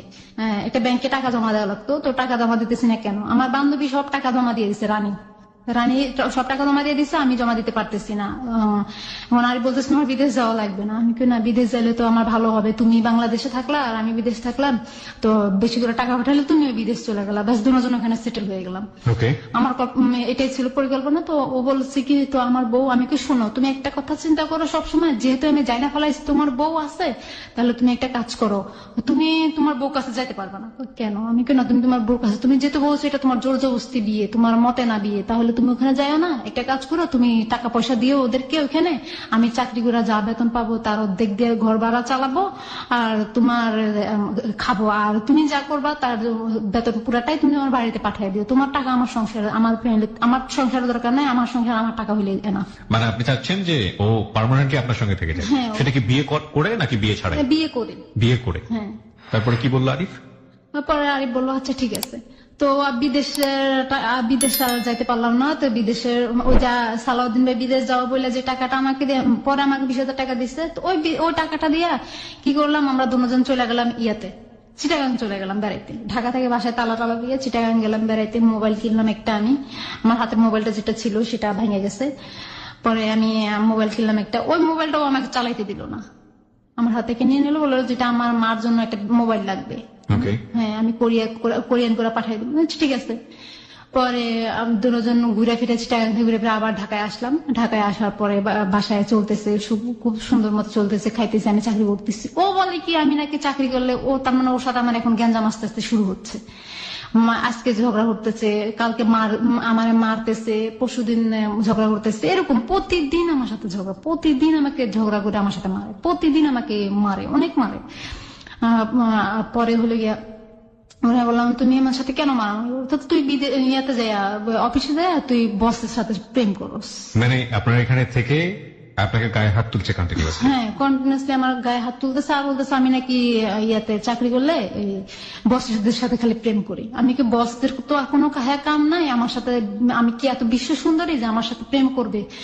কয় না, প্রেম করে, আমি জানি। আমি কই তুমি আন্দাজ কিসের জন্য, তার মানে আমার সাথে ঝগড়া করার জন্য এগুলো করতেছো? তো তুমি যে তোমার বউর সাথে বাড়িতে কথা বলো তার জন্য কি তুমি কিছু বলি নাকি? আমি আমার বউর সাথে কথা বলবো না তো কার সাথে কথা বলবো? আমি তো তা ভালো কথা, বউর সাথে কথা বলবো, তো আমার সাথে সম্পর্ক করছিল কেন? কয় তুই তাহলে আমার সাথে সম্পর্ক রেখে আরেক ছেলেদের সাথে কথা বলছিস কেন? আমি কই কথা বলছি, আমি তো ডিউটি করতেছি, আমি অফিসিয়াল কাজের জন্য বসদের সাথে কথা বলতেছি, যেহেতু আমি লিডার হিসাবে আমার একটা দায়িত্ব আছে। পরে বলে যে কি না, তুই চাকরি করতে পারবি না। তো আমার ওর চাপে আমি চাকরিটা ছেড়ে দিলাম। তো ওই বিদেশে যাওয়ার জন্য শ্বশুর কাছ থেকে যে 42। আপনি চাকরি ছেড়ে দিলেন? চাকরি ছেড়ে দিচ্ছি। তাহলে আপনি খাবেন কি, আপনি করবেন কি? তো এখন ও বলতেছে তুই চাকরি করা লাগবে না, আমি তোকে খাওয়াবো। আচ্ছা ঠিক আছে, ভালো কথা, ঘরে বসে যদি আমার 5টা পাই আমি, তাহলে আমার সমস্যা কোথায়? পরে ও কি করছে, ওই 42,000 টাকা ওর শ্বশুরের কাছ থেকে আনছে, আমি জানতাম না, পরে শুনছি। তো ও ঘরে ব্যাগ থেকে টাকা বের করে আর বাজার করে, প্রতিদিন বাজার করে, প্রতিদিন মার্কেটে যায় একটা গেঞ্জি কিনে, আবার যখন দোকানে বাজারে যায় তখন আধা ঘন্টা ধরে ওর মোবাইল ওয়েটিং থাকে। তো ও যখন বাজারে যায় তখন আমি আমার ফোন দিয়ে মোবাইল ট্রাই করি, আধা ঘন্টা পর্যন্ত মোবাইল ওয়েটিং, 2 বেলা, সকালবেলা বিকালবেলা 2 বেলা। পরে আমি আমার মাথার টেনশন গুলো, 2 বেলা কার সাথে এতক্ষণ কথা বলে? এতক্ষণ তো বাড়িতে কথা বলবে না, 2 বেলা। আর ওর বউর সাথে কথা বলে 2-3 দিনে একবার কথা বলে, তাহলে তো এতক্ষণ কার সাথে বলো? আমার মাথার ভিতরে একটা টেনশন ঢুকে গেছে। পরে আমি ও বাসায় আসার পরে একদিন রাতে 3টা বাজে টিভি কিনে আনছে, বাসায় আসে টিভি কিনে খেলা দেখতেছে। তো আমি ঘুমিয়ে পড়ছি, হঠাৎ করে ঘুমার থেকে চোখ ছুটে গিয়ে দেখি যে আমার পাশে নাই। আমি বলছি, Okay. ও পাশে নাই, ও আমার পাশে নাই, বাসার বারান্দায় দাঁড়ায় দাঁড়ায় কার সাথে জানি মোবাইলে কথা বলতেছে। তখন রাতে 3টা বাজে, 3:56 বাজে। আমি ঘড়ির টাইম দেখলাম, তখন 3:56। এত রাতে কার সাথে কথা বলে? এত রাতে তো কারোর সাথে কথা বলার কথা নয়। তো আমি আমি আবার তখন উঠে দেখলাম যে ও কথা বলছে, খুব আস্তে আস্তে কথা বলতে, আমি শুনি নাই কথাগুলা। পরে আমি আবার ওর কথা ওরা দেখে আমি আবার যে শুয়ে রয়েছি, ঘুমের Okay. ভান্দরা চুপ করে শুয়ে রয়েছি। ও কথা শেষ হয়েছে আর 5 মিনিট 32 সেকেন্ড কথা বলছে। ও তো কথা শেষ হয়েছে আর ও যা শুইছে, শোয়ার পর সাথে সাথে ওর ঘুম চলে আসছে। ও কি করছে, আমি ঘুম থেকে শোয়া থেকে উঠছি, উঠে ওর মোবাইলটা চেক করছি, দেখি যে একটা মেয়ের একটা নাম্বার। তো নাম্বারটা আমি ওই নাম্বারটা সুন্দর করে দেয়ালে লিখে রাখছি, কোথাও খাতায় লিখে রাখলে ও দেখতো। পরে আমি ইয়াতে দেয়ালে লিখে রাখছি। পরের দিন সকালবেলা ও যখন বাজারে গেছে, সকালবেলা আমি ওই নাম্বারে ফোন দিচ্ছি। নাম্বারে ফোন দিয়ে দেখি যে চিটাগাং ছাগলনাইয়া নামে একটা জায়গা আছে, ওই জায়গার একটা মেয়েটার নামটা আমি জানি না, মেয়েটার নামটা আমাকে বলো না। মেয়েটার আরেকটা মেয়ে আছে, মেয়েটার হাজবেন্ড বিদেশ থাকে। ওকে। তো ওই মেয়েটা, আমি এই তুমি কে? কয় আপনি কে? আমি কই তুমি আমার হাজবেন্ডের সাথে কিসের কথা বলো? রাতের 3টা বাজে কিসের কথা বলো? তোমার কি জামাই নেই? হ্যাঁ আমার বিয়ে হয়েছে, আমার হাজবেন্ড আছে বিদেশ থাকে। আমি কো জামাই বিদেশ থাকে তার জন্য তুমি এগুলো করো? তুমি আমার হাজবেন্ডের সাথে কিসের কথা বলো? কয় কে এত আপনার হাজবেন্ড? আমি কি তুমি তার সাথে কথা বলো? সে কয় তার নাম কি? আমি কি আরিফ? কয় তার নাম তো আরিফ না, আমি যার সাথে কথা বলো তার নাম তো রাফি। আমি কি রাফি মানে কালকে 3টা বাজে তুমি কথা বলো না? এই নাম্বারটা দিয়ে কথা বলো না? হ্যাঁ। তো আমি কার সাথে? রাফির সাথে কথা বলতে। আমি রাফি নাও না আরিফ। ওর আর বাড়িতে একটা বউ আছে, আমি ওর দিতে বউ। এই কথাটা মেয়েটার কাছে আমি বললাম। তুমি পরে মেয়েটাকে অনেক গালাগালি করলাম, তুমি আমার মেয়ে, তুমি একটা বেয়াদব মেয়ে, তুমি আমার হাজবেন্ডের সাথে যদি কথা বলো তো তোমার খবর আছে। পরে মেয়েটাকে অনেক ধুমকি টুমকি দিলাম। পরে আবার দেখি যে কথা বলতেছে মেয়েটার সাথে, ও কথা বলে, কন্টিনিউসলি কথা বলা যায়। পরে আমি একদিন মেয়েটারে বললাম যে আসলে কি তুমি কি মানুষ নাকি আরো কিছু? একটা সংসার কিভাবে ভাঙো? কয় দেখেন আমি আপনার হাজবেন্ডকে ফোন দিই না, আপনার হাজবেন্ডই আমাকে ফোন দেয় রাতের 12টা না 1টা। এই যে আপনার সঙ্গে থাকা শুরু করার কতদিন পরের এই ঘটনা এটা? এটা প্রায় সপ্তাহখানিকের পরের ঘটনা। সপ্তাহখানেকের মধ্যেই ঘটনা ঘটে গেছে। হ্যাঁ। প্রিয় শ্রোতা, আমরা এই জায়গাটায় ছোট্ট একটা বিরতি নিতে চাই। আপনারা সবাই শুনছেন close up presence hello 8920 ABC radio FM 89.2 এ। আমি আরজে কিবরিয়া রয়েছে আপনার সঙ্গে, এবং আজকে এখানে পারভিনের জীবনের গল্প শুনছেন। আজকের এই জীবনের গল্পটি অসংখ্য অসংখ্য মানুষ আছেন আমাদের সোসাইটিতে, বিশেষ করে আমি মেয়ে বন্ধুদেরকে ইন্ডিকেট করে বলতে চাই, আপনারা অনেক অনেক অনেক বেশি আল্লাহ আপনাদেরকে হয়তো হয়েই বানিয়েছেন অনেক বেশি আবেগ প্রবণ তুলনামূলকভাবে ছেলেদের চাইতে, এবং এই আবেগের বশবর্তী হয়ে একটা মানুষ নিজের জীবনের জন্য কত বড় ভয়াবহ দুর্ঘটনা ঘটিয়ে ফেলতে পারে তার একটা অসম্ভব অসাধারণ উদাহরণ হবে আজকের এই জীবনের গল্প। আমরা একের পর এক দেখতে পাচ্ছি যে জীবনে অনেকগুলো টানাপোড়েনের মধ্য দিয়ে যাচ্ছে আজকের এই অতিথি, যিনি পারভিন মেনে নিচ্ছে, মানতে পারছে অথবা পারছে না, তারপরও এক ধরনের খড়কুটো নিয়ে বসবাস করে বেঁচে থাকার একটা অদম্য ইচ্ছা। নিঃসন্দেহে সে অবশ্যই আরিফকে ভালোবাসত, নইলে সে জায়গা দিত না। এবং আরিফের বিবাহিত জীবন জানার পরেও তার মেনে নেওয়ার পেছনে অন্যতম একটা কারণ ছিল সে নিজেও বিবাহিত। ওই মেয়েটার সাথে আমার কথা হলোর পরে মেয়েটা বললো যে এরকম। পরে আমি আরিফকে বললাম যে দেখো তুমি এরকম কেন করতেছো, তোমার কি আমাকে দিয়ে হচ্ছে না? কই আমি মেয়েটার সাথে কথা বলতেছি না, কোনো মেয়ের সাথে আমি কথা বলতেছি না। আমি তাহলে এটা কি? এমনি আমার কাছে ফোন দেয়। আমি কি মেয়েটা তোমার কাছে ফোন দেয় না, তুমি মেয়েটার কাছে ফোন দাও, তাহলে একটা প্রমাণ হয়ে যাক। ওকে। পরে বলতেছে কি প্রমাণ? আমি কই তাহলে মেয়েটার কাছে আমি ফোন দেই। আমি মেয়েটার কাছে ফোন দিতে গেছি, ঠিক সেই সময় সে আমাকে একটা থাপড় দিলাম। আপনি আমাকে একটা জিনিস বলেন যে যে আপনাকে বিয়ে করেনি, কন্টিনিউয়াসলি ভাবে অত্যাচার করছে, চাকরি থেকে ভাগাই নিয়ে আসলো, সেটাও আপনি মেনে নিলেন, এগুলো অত্যাচার আপনি কেন মানতেন ওর? এগুলো অত্যাচার আমি মানতাম, তাকে অনেক ভালোবাসি। আপনি মেনে নিলেন, এগুলো অত্যাচার আপনি কেন মানতেন ওর? এগুলো অত্যাচার আমি মানতাম, তাকে অনেক ভালোবাসতাম, অনেক ভালো, এতটাই ভালোবাসতাম যে আমি আমার নিজের চেয়ে ওকে বেশি ভালোবাসতাম আমি। That is the ultimate true answer. প্রিয় শ্রোতা, যাকে মানুষ ভালোবাসে তার শত অন্যায় চোখে পড়ে না, কেন জানি পড়ে না। কিন্তু কথা হচ্ছে অন্যায়েরও একটা লিমিট থাকে। লিমিটলেস অন্যায় সত্যি সত্যি কি ভালোবাসাকে বাঁচিয়ে রাখতে পারে শেষ পর্যন্ত? শুনুন, বলুন তারপর। পরে ও আমাকে অনেক, ওয়ালের সাথে বাড়ি দেওয়ার পর আমি চেঞ্জলেস হয়ে গেছি। পরে চেঞ্জলেস হওয়ার পরে ও আমাকে হুশ করছে, হুশ করার পর আমার কিচ্ছু মনে নাই। ওর আগে যে ও আমাকে কি করছে আমার কিছুই মনে নাই, কিভাবে আমি এভাবে হয়েছে সেটা আমার কিছুই মনে নাই। আমি শুধু এতটুকু আমার খেয়াল আছে যে আমার মাথার উপর পাড়াই ঘুরছিল। মাথার উপর পা রেখেছিল? মাথার উপর পা দিয়ে উঠে দাঁড়াইছিল, এটাও আমার মনে, এতটুকু আমার মনে আছে। পরে আমি বললাম যে আমি নিচে শুয়ে, পাকার ভিতরে শুয়ে রয়েছি কেন? তুমি পড়ে গেছিলা। তারপরের দিন ও বাড়িতে আসছে, আমাকে বলতেছে কে? আমি একটু মোহাম্মদপুর যাবো। আমি কেন? কয় আমার এক বন্ধু আসে, ওর সাথে দেখা করবো। তো ঠিক আছে যাও। ও মোহাম্মদপুরের কথা কয়ে ও চলে গেল বাড়িতে। ওর বাড়ির সবাইকে বলে দিল কি ক্যান্সেল হয়ে গেছে, ওর ভিসা চলে আসছে। পরে ওর বাড়িতে গেল, ওপেনলি ভাই বাড়িতে গেল, বাড়িতে 4 দিন ছিল ওর বাড়িতে। আমি বলতেছি কি তুমি আসতেছো না কেন? বলে যে আমি তো এখানে আছে, বন্ধু বান্ধব আসতে দেখতেছে না। পরে আসার পরে আস্তে আস্তে রাতের 12টা বাজে গেছে। এর মধ্যে রোজা চলে আসলো, একটা রোজা ও থাকে না, আমাকে থাকতে দেয় নাই। পরে ও রোজার ঈদ গেল, কাপড় চোপড় নিজে কিনলো, ও আমাকে কাপড় চোপড় কিনে দিল না। ওর কাপড় চোপড় কিনা আবার ওর মেয়ের জন্য কাপড় চোপড় কিনা বাড়িতে পাঠিয়ে দিল। পরে সুন্দরভাবে ঈদ কাটলো। ঈদ কাটার পরে বলছে কি তুমি এখন কি করবা? এর মধ্যে ও কি করছে, মেয়েটার সাথে সম্পর্ক না, এই মেয়েটার সম্পর্কে আপনি জানতে পেরেছেন ততক্ষণে যে মেয়েটা আসলে কোন মেয়েটা, কোথায় থাকে, কি অবস্থা, নাম কি? মেয়েটার কাছ থেকে আমি সব জানা ফেলেছি। মেয়েটা চিটাগাং যাওয়ার সময়, ফেনী পার হয়ে চিটাগাং যাওয়ার সময় ছাগলনাইয়া নামে একটা জায়গা আছে, ওইখানে থাকে। হ্যাঁ, তো আমি বললাম মেয়েটার সাথে ওর কন্টিনিউ এখনো চলতেছে প্রেম। ওর ঝগড়া হয়ে আমি 25টা ঘুমের ট্যাবলেট একসাথে খাওয়া ফেলাই। খাওয়ার পরে আমি সেন্সলেস হয়ে পরে প্রায় 20 মিনিটের মধ্যে আমি সেন্সলেস হয়ে পড়ার পরে আমি আর কি হয়েছে জানি না। পরে আমার হসপিটাল নিয়ে গেছে, হসপিটাল নিয়ে যাইয়া আমার ওয়াশ করাইছে, ওয়াশ করে বাসায় আনছে। আমি 2 দিন পরে আমার হুশ আসছে। ও বলতেছে ঠিক আছে বাড়িতে যাই, আমি ঘুরে আসি, কয়েকদিন থেকে আসি, ফ্রি হয়ে আসি সবার সাথে। বাড়িতে গেছে, বাড়িতে যাওয়ার পরে ও আর আসতেছে না। তখন ও যখন চলে গেছে 3-4 মাস হয়ে গেছে, ও আসতেছে না। পরে আমি চাকরি করতেছি হঠাৎ করে। আপনি তো তখন চাকরি ছেড়ে দিয়েছেন, আপনার আবার কিসের অফিস? ও যে বাড়িতে যাবে করে 3 মাস চলে গেছে, 3-4 মাস চলে গেছে, ও আর আসতেছেই না। তখন কি মানে সেটা বুঝলাম, কিন্তু আপনি তাহলে কিসের অফিসে গেছেন? ও আমি আবার গার্মেন্টস চাকরি ও নিচ্ছি। এই সময়টাতে আপনি আবার গার্মেন্টসে কাজ হ্যাঁ, আবার করেছেন? গার্মেন্টস চাকরি নিচ্ছি আমি। এভাবে তো বাসা ভাড়া বাইরে গেছে, 2 মাসের বাসা ভাড়া অলরেডি জমা হয়ে গেছে। কারণ আমি বলতেছি কি ব্যাপার, এভাবে তো চলে তো আমার এখান থেকে বের করে দিবে মানুষ, বাড়িওয়ালার বের করে দিবে, আমি কোথায় থাকবো? পরে আমি চাকরি নিলাম। চাকরি নেওয়ার পর ওর সাথে একসময় লাঞ্চে ঝগড়া হলো। ঝগড়ার পরে আমি ঘুমের ট্যাবলেট খেয়ে ফেললাম 10টা। মানে আপনি জানতেন ওর একটা বউ আছে, আপনি জানতেন যে ওর ক্যারেক্টার একটু ঝামেলা আছে, আপনি থাকা অবস্থায় আরেকটা মেয়ের সঙ্গে এরকম করছে, ওর বউকে একসাথে ও ব্লাফ দিচ্ছে, আপনাকে দিচ্ছে, আরেকটা মেয়ের সাথে আপনি ওকে হাতে নাতে ধরেছেন, তারপরও আপনি ওর জন্য এরকম করছেন? হ্যাঁ, তারপর আমি জানি না কিসের জন্য জানি আমি ওর প্রতি এতটা আগ্রহ হয়ে গেছি, এতটা বেশি ওর প্রতি এত বেশি আমি ইমোশনাল হয়ে গেছি। That's really happen in love, প্রিয় শ্রোতা। একজন মানুষ যখন একজন মানুষকে লাভ করে তখন তার ভুলগুলো তার চোখে পড়ে না, অন্যায়গুলো তার চোখে পড়ে না। It happen.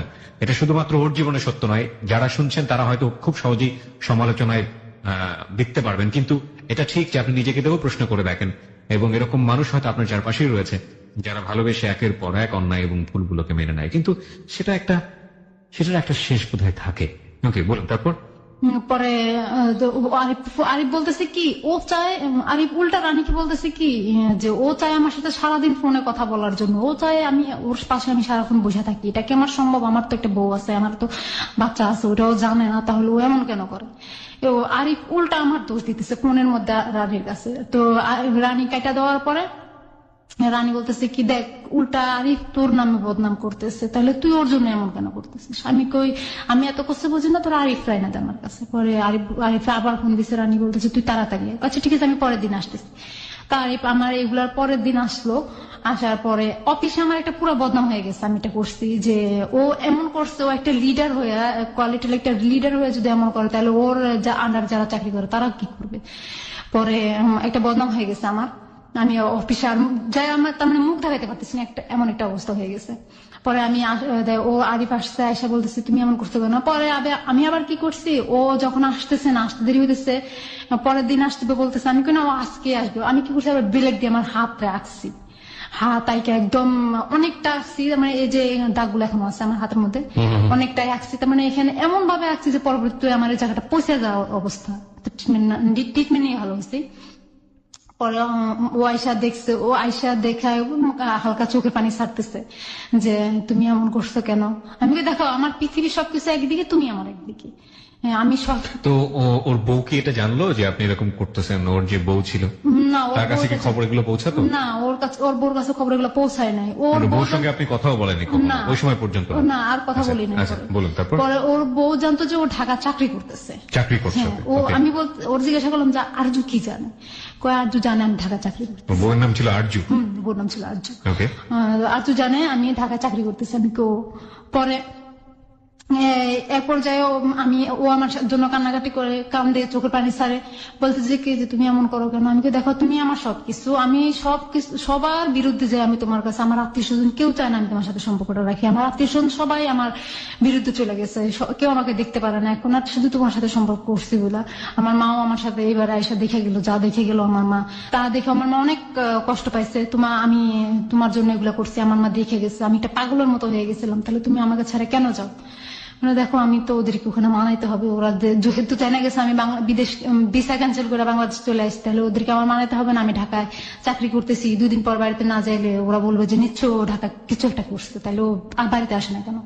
ওদেরকে যেন ওরা যেন বুঝতে না পারে। আমি কি আচ্ছা কোনোদিন যদি এমন হয় যে আরজু তোমাকে আমার কাছ থেকে নিয়ে গেছি তখন তুমি কি করবে, কয় না আরজু তোমাকে আমার কাছ থেকে নিতে পারবে না, কারণ আরজু জানবে না যে তুমি আমার জীবনে আসছো। আমি আচ্ছা ঠিক আছে। পরে এভাবে চলতেছে চলতেছে প্রায় মানে আপনি মেনে নিয়েছিলেন যে ওকে আপনি বিয়ে করবেন না, এভাবেই সংসার করবেন, এভাবেই ওকে করবেন। আমি অনেকবার বলতেছি যে তুমি বিয়ে করো আমাকে। কিন্তু তারপরে ও তো আপনাকে যেহেতু বিয়ে করছে না, সুতরাং আপনি এটা মেনে নিয়েছিলেন। হ্যাঁ। সামহাও ও থাকুক আমার লাইফে, যে কোনো ভাবেই হোক ও থাকুক। থাকুক, হ্যাঁ। এবং ওর আগের স্ত্রী নিয়েও আপনি কিছু বলতেন না, ওনাকে কি ডিভোর্স দেওয়ার কথা বলতেন আপনি? হ্যাঁ আমি ওকে অনেকবার বলছি যে তুমি আর ও কি বলতো যে আমি ডিভোর্স দিব? ও বলছে যে না আমি সবকিছু ত্যাগ করতে পারবো, আর যুগে ত্যাগ করতে পারবো না। আমি কেন ত্যাগ করতে পারবো না, কারণ যেহেতু আমার ওখানে একটা মেয়ে আছে, আমার মেয়েটার দিকে তাকায় আমি এটা করতে পারবো না, কারণ আমার মেয়েটা মা হারাবে, বাপ হারাবে, কিরকম দেখাবে। ওটা মেয়ে মানুষ, ছেলে হলে একটা কথা ছিল। আর হলো কি ওর বাপ আমার কাছে অনেকগুলো টাকা পাবে, আমি তো ওকে যদি তালাক দিতে হয় আমার কাবিনের টাকাটাও দিতে হবে, প্লাস আমি ওর বাপে আমাকে যে টাকাগুলো দিছিল বিদেশ যাওয়ার জন্য প্রায় 3-4 লাখ টাকা দিয়ে দিচ্ছে, ওগুলো দিতে হবে। তা আমি ওকেও তালাক দিতে পারবো না, টাকাগুলো দিতে পারবো না। যেহেতু টাকাগুলো দিতে পারবো না, তাহলে আমি ওকে তালাকও দিতে পারবো না। আচ্ছা ঠিক আছে, তাহলে টাকা যখন হবে তোমার হাতে তখন তুমি ওকে দিও, তালাক দিও। আচ্ছা ঠিক আছে দিব। এভাবে চলতেছে। ওদের সম্পর্ক ভালো ছিল না, স্বামী স্ত্রী সম্পর্ক ভালো, ও আমাকে বলতো যে ওদের সম্পর্ক ভালো ছিল না, ওর বউ নাকি ওকে টাচ করতে দিত না, ও নাকি ওর বউর কাছে এভাবে বলছে। মানে সম্পর্ক সামহাও ভালো ছিল না। ওকে, আপনার কাছে সেভাবে উপস্থাপন করেছে। পরে এইভাবে চলতেছে প্রায় 2 বছর চলে গেছে এভাবে ঢাকায় একসাথে, আমাদের 2 বছর চলে গেছে। 2 বছর চলে যাওয়ার পরে ও কি করছে, আমার বলতেছে যে এখন তো এখানে এভাবে সম্ভব না, তো একটা কাজ করি, আমি মোহাম্মদপুর যে একটা চাকরি করি। ওই যে হারুনের কথা বলছিলাম, ওই হারুন ছিল আরজুর চাচাতো ভাই। পরে আমি ওর কাছ থেকে শুনলাম যে আমি কোথায় যাবো, হারুনের কাছে। আমি হারুন তোমার কি হয়, সত্যি করে বলো তো। বলে হারুন হয়েছে আরজুর চাচাতো ভাই। আমি তো সজীব, সজীব আমার খালাতো ভাই। আমি কই তো সজীব জানতো না তোমার যে বউ আছে, হ্যাঁ আছে জানতো। আমি কই তাহলে জানতো, ও আমাকে বলে নাই কেন যে তোমার বউ আছে, ও আমাকে বলে নাই কেন, আমি মানা করছি। আমি কই তাহলে হারুন বলে নাই কেন তোমার যে বউ আছে, ওকেও আমি মানা করছি। তাহলে এই 2টা মানুষ জানতো যে তোমার বউ আছে, তাহলে তারা তোমার সঙ্গে আমাকে দেখছে, তোমার সঙ্গে কতটা ফ্রি আমার সেটাও দেখছে, তাহলে আমাকে একটা বারের জন্য কেন বলে নাই যে তোমার বউ আছে, এবং তোমার বউ আমাকে বলে নাই তোমার, তাহলে তোমাদের কি প্ল্যান ছিল, আমাকে নিয়ে কি প্ল্যান ছিল? তোমাকে তো চিন্তামই না, কিসের প্ল্যান ছিল? তোমাকে তো আমি চিন্তাম না, তোমার আমার বয়স আমি দেখি নাই কোনোদিন, তাহলে তুমি পরিচয় হওয়ার আগে তাহলে তুমি কেন এটা করলা? তোমাকে আমার প্রথম দিকে ভালো লাগছে তার জন্য। ঠিক আছে, ভাবে চলতেছে। 2 বছর চলে যাওয়ার পরে বলতেছে চাকরি করবো। ঠিক আছে যাও চাকরি করো। বলে ও চাকরি আর করে না, ও বাড়িতে চলে গেছে। ওর সবকিছু নিয়ে বাড়িতে চলে গেছে। এখান দিয়ে আমি ওই যে ওই চাকরি করতেছি, আজকে অসুস্থ, কালকে অসুস্থ। এর মধ্যে আমি আবার 3বার কনসেপ্ট করে ফেলে, 3বারই ও আমাকে এমআর করায়। আপনার প্ল্যান কি ছিল? আমার প্ল্যান ছিল আমি বাচ্চা নিব, কারণ বাচ্চা নেন, বিয়ে তো হয়নি। কারণ আমার খেয়াল ছিল যে আমার একটা ই ছিল যে আমি যদি বাচ্চা নেই তাহলে ও বাচ্চাটা না আমাকে বিয়ে করবে। আর যেহেতু ও যদি বিয়ে করার পরে যদি বলে যে এই মেয়েকে আমি চিনি না, তাহলে আমার প্রথম প্রমাণ হয়েছে আমার বাচ্চা। এটাই ছিল আমার সবচেয়ে বড় প্ল্যান। তো আমাকে বাচ্চা নিতে দেয় নাই। পরে ও চাকরি করতে চলে আসছে, 2 বছরের পরে চাকরি করতে চলে আসছে। আমি চাকরি করতেছি, হঠাৎ করে আমি অসুস্থ হয়ে যাই। অসুস্থ হয়ে যাওয়ার পরে আমার চাকরি আমি ছেড়ে দিই। আমাকে এখন চাকরি করব না, আমি নিজেকে সুস্থ করব। পরে আমি অফিস করতে পারি না, আজও গ্যাপ দেই, কালো গ্যাপ দেই, তো আমাকে কয়দিন ছুটি দিবে এভাবে? চাকরি ছেড়ে দেই। পরে বাসা ভাড়া জমে গেছে, 4 মাসের ভাড়া জমে গেছে। বাকি দোকানে প্রায় 9,000 টাকার মতো হয়েছে বাকি করতে করতে। এই সময়টাতে ও থাকে না আপনার সঙ্গে? না, ও থাকে না। তো সবাই বলতেছে কি যে তোর স্বামী তোরে ফালাইয়া চলে গেছে। সবাই বলতো এটা, চারপাশের লোকজন জানতো আপনার হাজবেন্ড? হ্যাঁ, হাজবেন্ড ওকে ফালাইয়া চলে গেছে। 2 দিন থাকছে, থেকে চলে গেছে। তার মানে ও আসছে মধু খাওয়ার জন্য, এভাবে বলছে যে মধু খাওয়ার জন্য আসছে, তারপরে চলে গেছে। এখন আমি এটা মাইনে নিতে পারতেছি না যে ও মানুষ আমাকে, চারপাশে মানুষ আমাকে কি বলছে। প্লাস এখানে একটা কথা আপনার, তারপর পরে সবাই মানে বলতেছে, এগুলো বলতেছে, আমি আর সহ্য করতে পারতেছি না। পরে ওরা ফোন করে বলে যে কি যে এই বলে, তো এই বলে আমি কি করবো? ও ও বলতেছে কি আমি কি করবো? আমি কিন্তু তাহলে তুমি কি আমাকে ফালায় চলেই গেলা সত্যি সত্যি? বলে যে না তুমি দেখো তোমার মনে শক্তি রাখো। আমি কিভাবে আমি শক্তি রাখবো? আমার চারপাশের মানুষ নিয়ে আমার বাঁচতে হবে। তাহলে আমি চারপাশের মানুষে আজকে একজন বলবে কালকে 10 জন বলবে, আমি কিভাবে শুনে এগুলো বেঁচে থাকবো? এগুলো তো আমার পক্ষে বাসা সম্ভব না এগুলো। পরে বলে যে আচ্ছা দেখো আমি আসবো তোমার কাছে আসবো। আচ্ছা ঠিক আছে আসো। পরে ও বাড়িতে চলে গেছে। আমি জানতাম যে ও মোহাম্মদপুর আছে, আসলে ওই বাড়িতে। পরে আমি ওর আশেপাশের মানুষের কথা শুনি কি ব্যাপার মোহাম্মদপুরে নোয়াখালীর মানুষ কোথেকে আসবে। তারপর আমি বলতাম যে তুমি বাড়িতে তুমি আমার সাথে মিথ্যা কথা বলতেছো। ওগুলা বললো আমার সাথে মোবাইলে অনেক অনেক খারাপ খারাপ যেগুলা বলার বাইরে এত গালাগালি করতো আমারে। পরে ও কি করতো, একটা নাম্বার থেকে আমার নাম্বারে ফোন দিত। একটা নাম্বারে আমার থেকে একটা রং নাম্বার দিয়ে আমার মোবাইলে ফোন দিয়ে আবার ওর মোবাইল দিয়ে ফোন দিত। তো আমার মোবাইলটা ওয়েটিং, আমি ওই রং নাম্বারের ফোনটা যদি রিসিভ করতাম তাহলে ও ফোন দিলে তো ওয়েটিং পাইতো। ওয়েটিং পাইলে তো আমি ওর ফোনটা কেটে দিতাম, রং নাম্বারের ফোনটা কেটে দিতাম। পরে আবার ওর কাছে ফোন দিল বলতে কি তুই কার সাথে ওয়েটিং দিচ্ছিলি? আমি বলি, কি বলো আমি একটা রং নাম্বার। মানে ও এত লোকের সাথে করে ফেলছে সেটার জন্য সমস্যা নাই, কিন্তু আপনি করলেই সমস্যা। হ্যাঁ, আমি তো জানতাম না এটা যে আমার তো নাম্বার ছিল না, তো রং নাম্বার একটা ফোন আসছে আমি সেটাই জানতাম। এটা যে ও করতেছে সেটা তো আর আমি জানতাম না। আমি একটা রং নাম্বারে ফোন আসছে, দেখো নাম্বারটা কত লাস্ট, আমি লাস্টে 3-4 একটা নাম্বার থেকে ফোন আসছে। ও 3-4 নাম্বার থেকে তো আমার কাছেও একটা ফোন আসছিল। আমি কি বলে কয় গালাগালি করছে। আমি তো আমারও তো গালাগালি করছে। কয় তাহলে ওর সাথে তোর কি সম্পর্ক? তুই নিশ্চয়ই গুন্ডা টুন্ডা ধরেছিস আমাদের। কি পাগলের মতো কথা বলো? তোমার সাথে তোমার জন্য আমি কিসের জন্য গুণা ধরবো? আর আমি যাকে ধরাবো সে তোমাকে আমাকে গালাগালি করবে কেন? তোমাকে না করবে তাহলে গালাগালি? তোকে তো গালাগালি করে নিলে মিথ্যা কথা বলস। তারপর ও কি করে, বিভিন্ন নাম্বার থেকে আমার কাছে ফোন আসলে, যখন বিভিন্ন নাম্বার থেকে আমার কাছে ফোন আসে ঠিক তখন ওই মুহূর্তে ও ফোন দেয় আমারে। তো ওয়েটিং পেলেও আমার গালাগালি করে, তুই নিশ্চয়ই ছেলেদের সাথে সম্পর্ক করতেছিস, তুই কোন কোন ছেলেদের সাথে সম্পর্ক করতেছিস, তোর তো এই অভ্যাসটা আছে। আমি কি তুমি দেখছো আমার কোন ছেলের সাথে আমি সম্পর্ক করছি? তুমি যখন আমার সাথে ছিলা তখন দেখছো আমি কোন ছেলের সাথে হাইসা কথা বলতে? এমনি তো কথা বলা দূরের কথা, আমি হাইসাও তো কারোর সাথে কথা বলি না। তুমি কিভাবে বলো এগুলো? বলো তোকে আমি বিশ্বাস করি না, তোরা গার্মেন্টস এর মেয়েরা এমনই। গার্মেন্টসই, তুই যে গার্মেন্টস এর মেয়ে সেটা প্রমাণ করে দিলি আমারে। এইভাবে বললাম গার্মেন্টস এর মেয়েরা কিন্তু খারাপ না, যারা খারাপ করে তারা বাইরে যেয়ে করে। গার্মেন্টস এ আর খারাপ যদি করার ইচ্ছা থাকে বাইরে যাই করতে পারে, গার্মেন্টস এ করার দরকার হয় না। আর গার্মেন্টস এ খারাপই করতে পারে না। না তুই আমাকে শিখাইস না। আমি কই তোমাকে কি শিখাবো, তুমি তো সবকিছুই জানো। পরে ও এরকম করতেছে। পরে কি করলাম, আমি বাসা ছাইড়া দিলাম।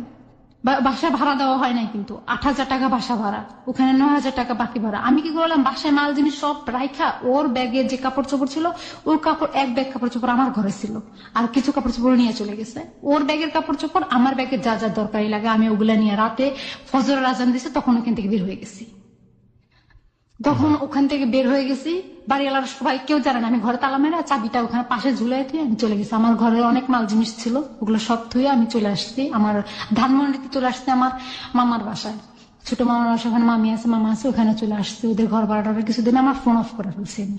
নতুন একটা সিম ছিল ওইটা লাগাই, ওই নাম্বারটাও আরিফ জানতো, ওই যেটা সবাই জানতো ওইটা বন্ধ করে ফেলাইছি। ফেলাই আমি চলে আসছি, ওদের ভাড়াটা কিছুই দেয় নাই। কয় মাসের ভাড়া বাকি ছিল? 4 মাসের ভাড়া বাকি ছিল। আচ্ছা, ওকে। 4 মাস তো পরে ওখানে আবার 9,000 টাকা ঘর ভাড়া ছিল। এগুলো সব মিলে ফালায় তুই আমি চলে আসছি। চলে আসার পরে তো ওই যখন এখান দিয়ে আবার একটু রেখে গেছি। তা ও যখন আমি এরকম জানার ভিতরে পড়ে গেছি তখন ও আমাকে ফোন করে বলতেছে কি কিডনির ব্যাপারে একটা কথা বলো। কি বলবো? দেখো কিডনি কিনবি নাকি, কার কিডনি বিক্রি করবা তুমি? যে কার কিডনি, দেখো আমারটা বিক্রি করবো। আমি তোমার পজিটিভ কি পজিটিভ কয় দেয়া বি পজিটিভ। আমি কি দেখো তুমি পুরুষ মানুষ, তুমি কিডনি বিক্রি করো না, তোমার কাজ করে খাইতে হবে। আজকে যদি তুমি কিডনি বিক্রি করার কথা কেন বলতো? ও যে অনেক দেনা, অনেক ঋণ, ওর শ্বশুরের যে টাকাগুলো পাবে ওগুলা দেওয়ার জন্য। তারপরে আরেকটা লোকের কাছ থেকে ও 1,80,000 টাকা নিচ্ছে। বাবলু নামের একটা লোকের কাছ থেকে 1,80,000 টাকা নিচ্ছে। ওই যে বলতো যে ও বিদেশ পাঠাবে, ও ইয়াতে চাকরি করে কি বিদেশ পাঠায় যে জায়গাটা, ওটার নাম তো আমি জানি না। ওখানে নাকি ভিসার ব্যবসা করে, যে দালাল যাকে বলে, বিদেশের দালাল যাকে বলে, ও নাকি ওইটার কাজ করে। আসলে মিথ্যা কথা, ওটা পুরাটাই আমার সামনে কথাগুলো বলতো যে বাবলু ভাই আমি আপনাকে ওই বাবলুকে প্রচুর টাকা ঋণ এবং ওটা ও কিডনি বিক্রি করে পরিশোধ করতে চায়। হ্যাঁ, আচ্ছা। পরে দেয়া পরে বাবলুকে বলতে, বাবলুর কাছ থেকে 1,80,000 টাকা নিচ্ছে এভাবে করে। তো ওই বাবলুর টাকা দেওয়ার জন্য, ওর শ্বশুরের টাকা দেওয়ার জন্য, হ্যাঁ এটা আমরা বুঝতে পারছি, এটা ক্লিয়ার হয়েছে। হ্যাঁ, হ্যাঁ। তো আপনাকে বলতো কিডনি বিক্রি, তারপর হ্যাঁ, তারপরে কিডনি বিক্রি করো। তো এখন আমি বলেছি তুমি কিডনি বিক্রি করো না, একটা কাজ করো, তুমি তো পুরুষ মানুষ, তোমাকে কাজ করে খাইতে হবে, তুমি কিডনি বিক্রি করলে জীবনে কোনোদিন ভারী কোনো কাজ করতে পারবে না, আর কয়দিন পর তুমি অচল হয়ে যাবা, তোমার যদি বাচ্চা কাচ্চা হয় তাহলে তুমি ওদেরকে কিভাবে চালাবো, ওদের তো একটা ভবিষ্যৎ আছে। তাহলে এটা কাজ করি, আমি আমারটা করি। ও আমাকে শুধু এই কথাটাই বললো যে না তুমি কইরো না, এটা তুমি করলে কেমন দেখাবে, এটাই এভাবে কখনো আপনার সঙ্গে থাকতো না, ও আমার সাথে মোবাইলে বললো এগুলা। কতদিন যাবত ওর সঙ্গে সম্পর্ক নেই? ওর সাথে আমার সাথে শারীরিক সম্পর্কটা না, শারীরিক সম্পর্ক না, আমি বলছি সম্পর্ক বলতে যেটা, যে আপনার সঙ্গে ওর কতদিন যাবত মানে দেখা নেই, দেখা সাক্ষাৎ নেই? প্রায় মাস দেড়েকের মতো ছিল না তখন। মাস দেড়েকের মতো ওর সংসারে গিয়ে মানে আরজুর কাছে গিয়ে সংসার করছে, এবং যার উসিলায় আপনি বাসা নিলেন, সে বাসা ভাড়া না দিতে পেরে আপনি রাতের অন্ধকারে আপনি পালিয়ে গেলেন বাসা থেকে। তো সেই লোক আপনাকে কিডনি বিক্রির কথা বলছে, আপনি তার ধার দেনা পরিশোধ করার জন্য আপনি নিজে কিডনি বিক্রি করার কথা বলছেন। কেন বলছেন? কারণ ও আমাকে কান্নাকাটি করতেছে অনেক আমার কাছে, যে দেখো তুমি যদি ধার দেনা গুলো দেওয়া হয়ে যায়, আমি এগুলো সব কিছু ফলায় দিয়ে তুমি আর আমি কোথাও এক জায়গায় চলে যাবো, যাই চাকরি বাকরি করে, তুমি তো যখন গার্মেন্টসে চাকরি জানো, তাহলে চাকরি বাকরি করে খাবো। ও আমাকে যে মোবাইলে এত কথা বললো, এত গালাগালি দিল, সেটাও আমি আর মনে রাখতেছি না। আমি বলতেছি সে করতেই পারে, ভুল, স্বাভাবিক। লাভ রানস ব্লাইন্ড, ভালোবাসা অন্ধ, কিন্তু সেই অন্ধত্ব কত ভয়ঙ্কর হতে পারে সেটা আরেকটু সামনে। আমরা ছোট্ট একটা বিরতি নিব আরো একবার। আপনারা সবাই শুনছেন close up presence hello 8920 ABC radio FM 89.2 এ। আমি আরজে কিবরিয়া রয়েছে আপনার সঙ্গে, এবং পারভিন আছে এই মুহূর্তে স্টুডিওতে। তাকে দেখার জন্য আপনারা চলে আসতে পারেন আমাদের ফেসবুক পেজ। তারপর বললো যে ঠিক আছে তুমি করো এটা। কত সালের কথা এটা মনে আছে? আজকে কত? না আমার মনে নাই, প্রায় মনে হয় 2013-তে হবে, 2013 সালের দিকের কথা। আচ্ছা, পরে ও বলতেছে যে এগুলো তুমি করবা, কিভাবে করবা, এটা তুমি কোথায় যাবা, কার কাছে যাবা, কিভাবে করবা। তার মানে এটা স্বাভাবিক। ও এতটা সিরিয়াস দিয়ে বলতেছে না আমাকে, আমি তো বুঝতে পারতেছি ও এতটা সিরিয়াস দিয়ে বলতে পারতেছে না আমাকে। তবুও আমি করতেছি যে ঠিক আছে, ওর দেওয়ার জন্য আমি করবো, যেহেতু ও আমাকে নিয়ে বলতেছে সংসার করবে, পুরো বাকিটা জীবন আমাকে নিয়ে কাটাবে। তো আমি সেই অনুযায়ী এটা চৌরাস্তা একটা ডাক্তারের কাছে গেলাম। তো চৌরাস্তা ডাক্তারের কাছে গেলেন মানেটা কি? মানে আপনি তার পরের দিনই যোগাযোগ করা শুরু করে দিয়েছেন কিডনি বিক্রি করার জন্য? আপনি জানতেন কিডনি কি জিনিস? না, আমি জানতাম যে কিডনি শরীরের একটা অংশ, এবং এটা অনেক ক্রিটিক্যাল একটা জিনিস, যেটা পরে আমি ওই ডাক্তারের কাছে গেলেন। ডাক্তারের কাছে গেলাম। তো ডক্টর কি করলো, যে আমাকে বললো যে তোমার ব্লাড গ্রুপ চেক করা লাগবে। আপনি কোন ডাক্তারের কাছে গিয়েছিলেন? ডাক্তারের নামটা মনে করতে পারবেন?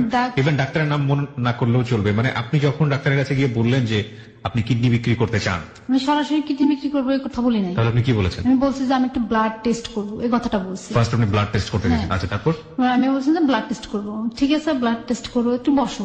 সামনের রুমে বসাইছে, রিসেপশনের সামনে বসাইছে। বসানোর পরে উনি একটা ভিতরে একটা এক্সরে একটা রুম ছিল, তো ওই রুমের ভিতরে গেছে, ওখান থেকে আবার আসতে, ওখানে আইসা আমাকে বলতে চলো ওই রুমে চলো। আচ্ছা ঠিক আছে বল।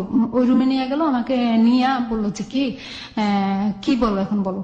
তো উনি আমার দিকে তাকাইতেছে বারবার, এমন ভাবে তাকাইতেছে আমি বুঝতে পারতেছি উনি খারাপ নজরে তাকাইতেছে আমার দিকে। পরে আমি বলতেছি আমি একটা কথা বলবো আপনার সাথে। কি কথা? আমি দেখেন আমার তো একটু সমস্যা। মিথ্যা কথা বললাম যে আমার বাবার তো ক্যান্সার হয়েছে, তো আমার চিকিৎসার জন্য টাকা লাগবে, অনেক টাকা লাগবে, তো আমি একটা কিডনি বিক্রি করবো। এই কথাটা তুমি এখানে বলছো, আর কোথাও বলো না, পুলিশ পেলে তোমার ধরে নিয়ে যাবে। আমি দেখেন আমার কিচ্ছু করার নাই আর। বলে যে তাহলে তুমি এটা ছাড়া আর কোনো কাজ, আমি আর কোনো কাজ আমার দ্বারা সম্ভব না, আমি এটাই করবো। ঠিক আছে, তোমার তো ব্লাড টেস্ট করা লাগবে। আচ্ছা ঠিক আছে, ব্লাড টেস্ট করেন। তো উনি ব্লাড টেস্ট করছে, কোনো টাকা নেয় নাই। বিনিময়ে উনি আমার সাথে ফিজিক্যালি রিলেশনটা করতে চাইছিল। মানে আপনাকে ডিরেক্টলি অফার করেছে? হ্যাঁ, ডিরেক্টলি অফার করেছে। পরে ডক্টর আমার ডিরেক্টলি অফার করে যে ওনার সাথে আমি ফিজিক্যালি রিলেশন করার জন্য। আমি অসম্ভব, এটা আমার দ্বারা সম্ভব নয়। তাহলে তুমি কিভাবে কি করবো? আমি কিডনি বিক্রি করবো, তার জন্য কি আমি কি ফিজিক্যালি রিলেশন করবো নাকি? তো সেটা করলে আমি তো ফিজিক্যালি করার জন্য কত মানুষ করে থাকে টাকার বিনিময়ে, সেটাই করি, সেটাই করতাম। তাহলে আমি কেন এখানে আপনার সাথে এটা করবো? পরে বলে যে আচ্ছা ঠিক আছে তুমি ব্লাডটা টেস্ট করো। তো ব্লাড টেস্ট করে উনি আমার টাকা নেয় ব্লাড টেস্ট করার সময়। তো আমি ওটা কি করছি, ব্লাড টেস্ট করা বিকালে তুমি রিপোর্টটা নিয়ে যাবো। পরে আমি চলে আসছি, বাসায় চলে আসার পরে আরিফের সাথে আমার কথা হলো। আমি বললাম যে আমি ব্লাড টেস্ট করাইছি। তো ঠিক আছে, ভালো করছে, ব্লাড টেস্ট করা হয়েছে, এখন তাহলে কি করবা? আমি কি দেখি কি করবো। তো আমি, আমার হাতে টাকা ছিল না, আমি বললাম আমার হাতে তো টাকা নাই, তাহলে এখন আমি কি করবো? ওই যে তুমি ইয়েতে যাও, ওই যে সরদি হসপিটালে যাও। আমি ওখানে কি করতে যাবো? আমি কয় ওখানে কিডনি হসপিটালে যাও। আমি ওখানে যে তো বিজ্ঞাপন দিতে হবে। আমি আমার দ্বারা সম্ভব না, আমি বিজ্ঞাপন কিভাবে দেবো? মানে এটা আপনাকে আরিফ বলে দিচ্ছে এবং আপনাকে যা বলছে আপনি সেই কাজগুলোই করছেন? হ্যাঁ, সেগুলাই করতেছি। কেন করছেন? কারণ তাকে আমি অনেক ভালোবাসি, তার ঋণের জন্য। তার ঋণ শোধ করে দেবেন এবং তার সাথে একটা সংসারের স্বপ্ন। হ্যাঁ, সে ঋণ মানে ঋণ শোধ করলে সে তার ওয়াইফকে ডিভোর্স দিয়ে দিবে এবং তারপরে সে আপনার কাছে চলে আসবে। আমার কাছে চলে আসবে। এটা আপনি বিলিভ করেছেন? হ্যাঁ, সেটা আমি বিলিভ করেছি।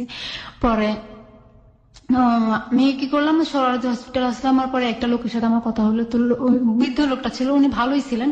উনি আমার এই কথাটা বলার পরে উনি আমার বললেন যে কি বললেন আপনি? ডিটেইল জানতে চাই। আমি বলতেছিলাম যে আচ্ছা আঙ্কেল, এখানে কিডনি কি বিক্রি করার কথা হয় কোথায়, আর কিনে কোন জায়গা থেকে? তুমি কি করবা? আমি তো কিডনি বিক্রি করবো। কার? আমি কই আমার।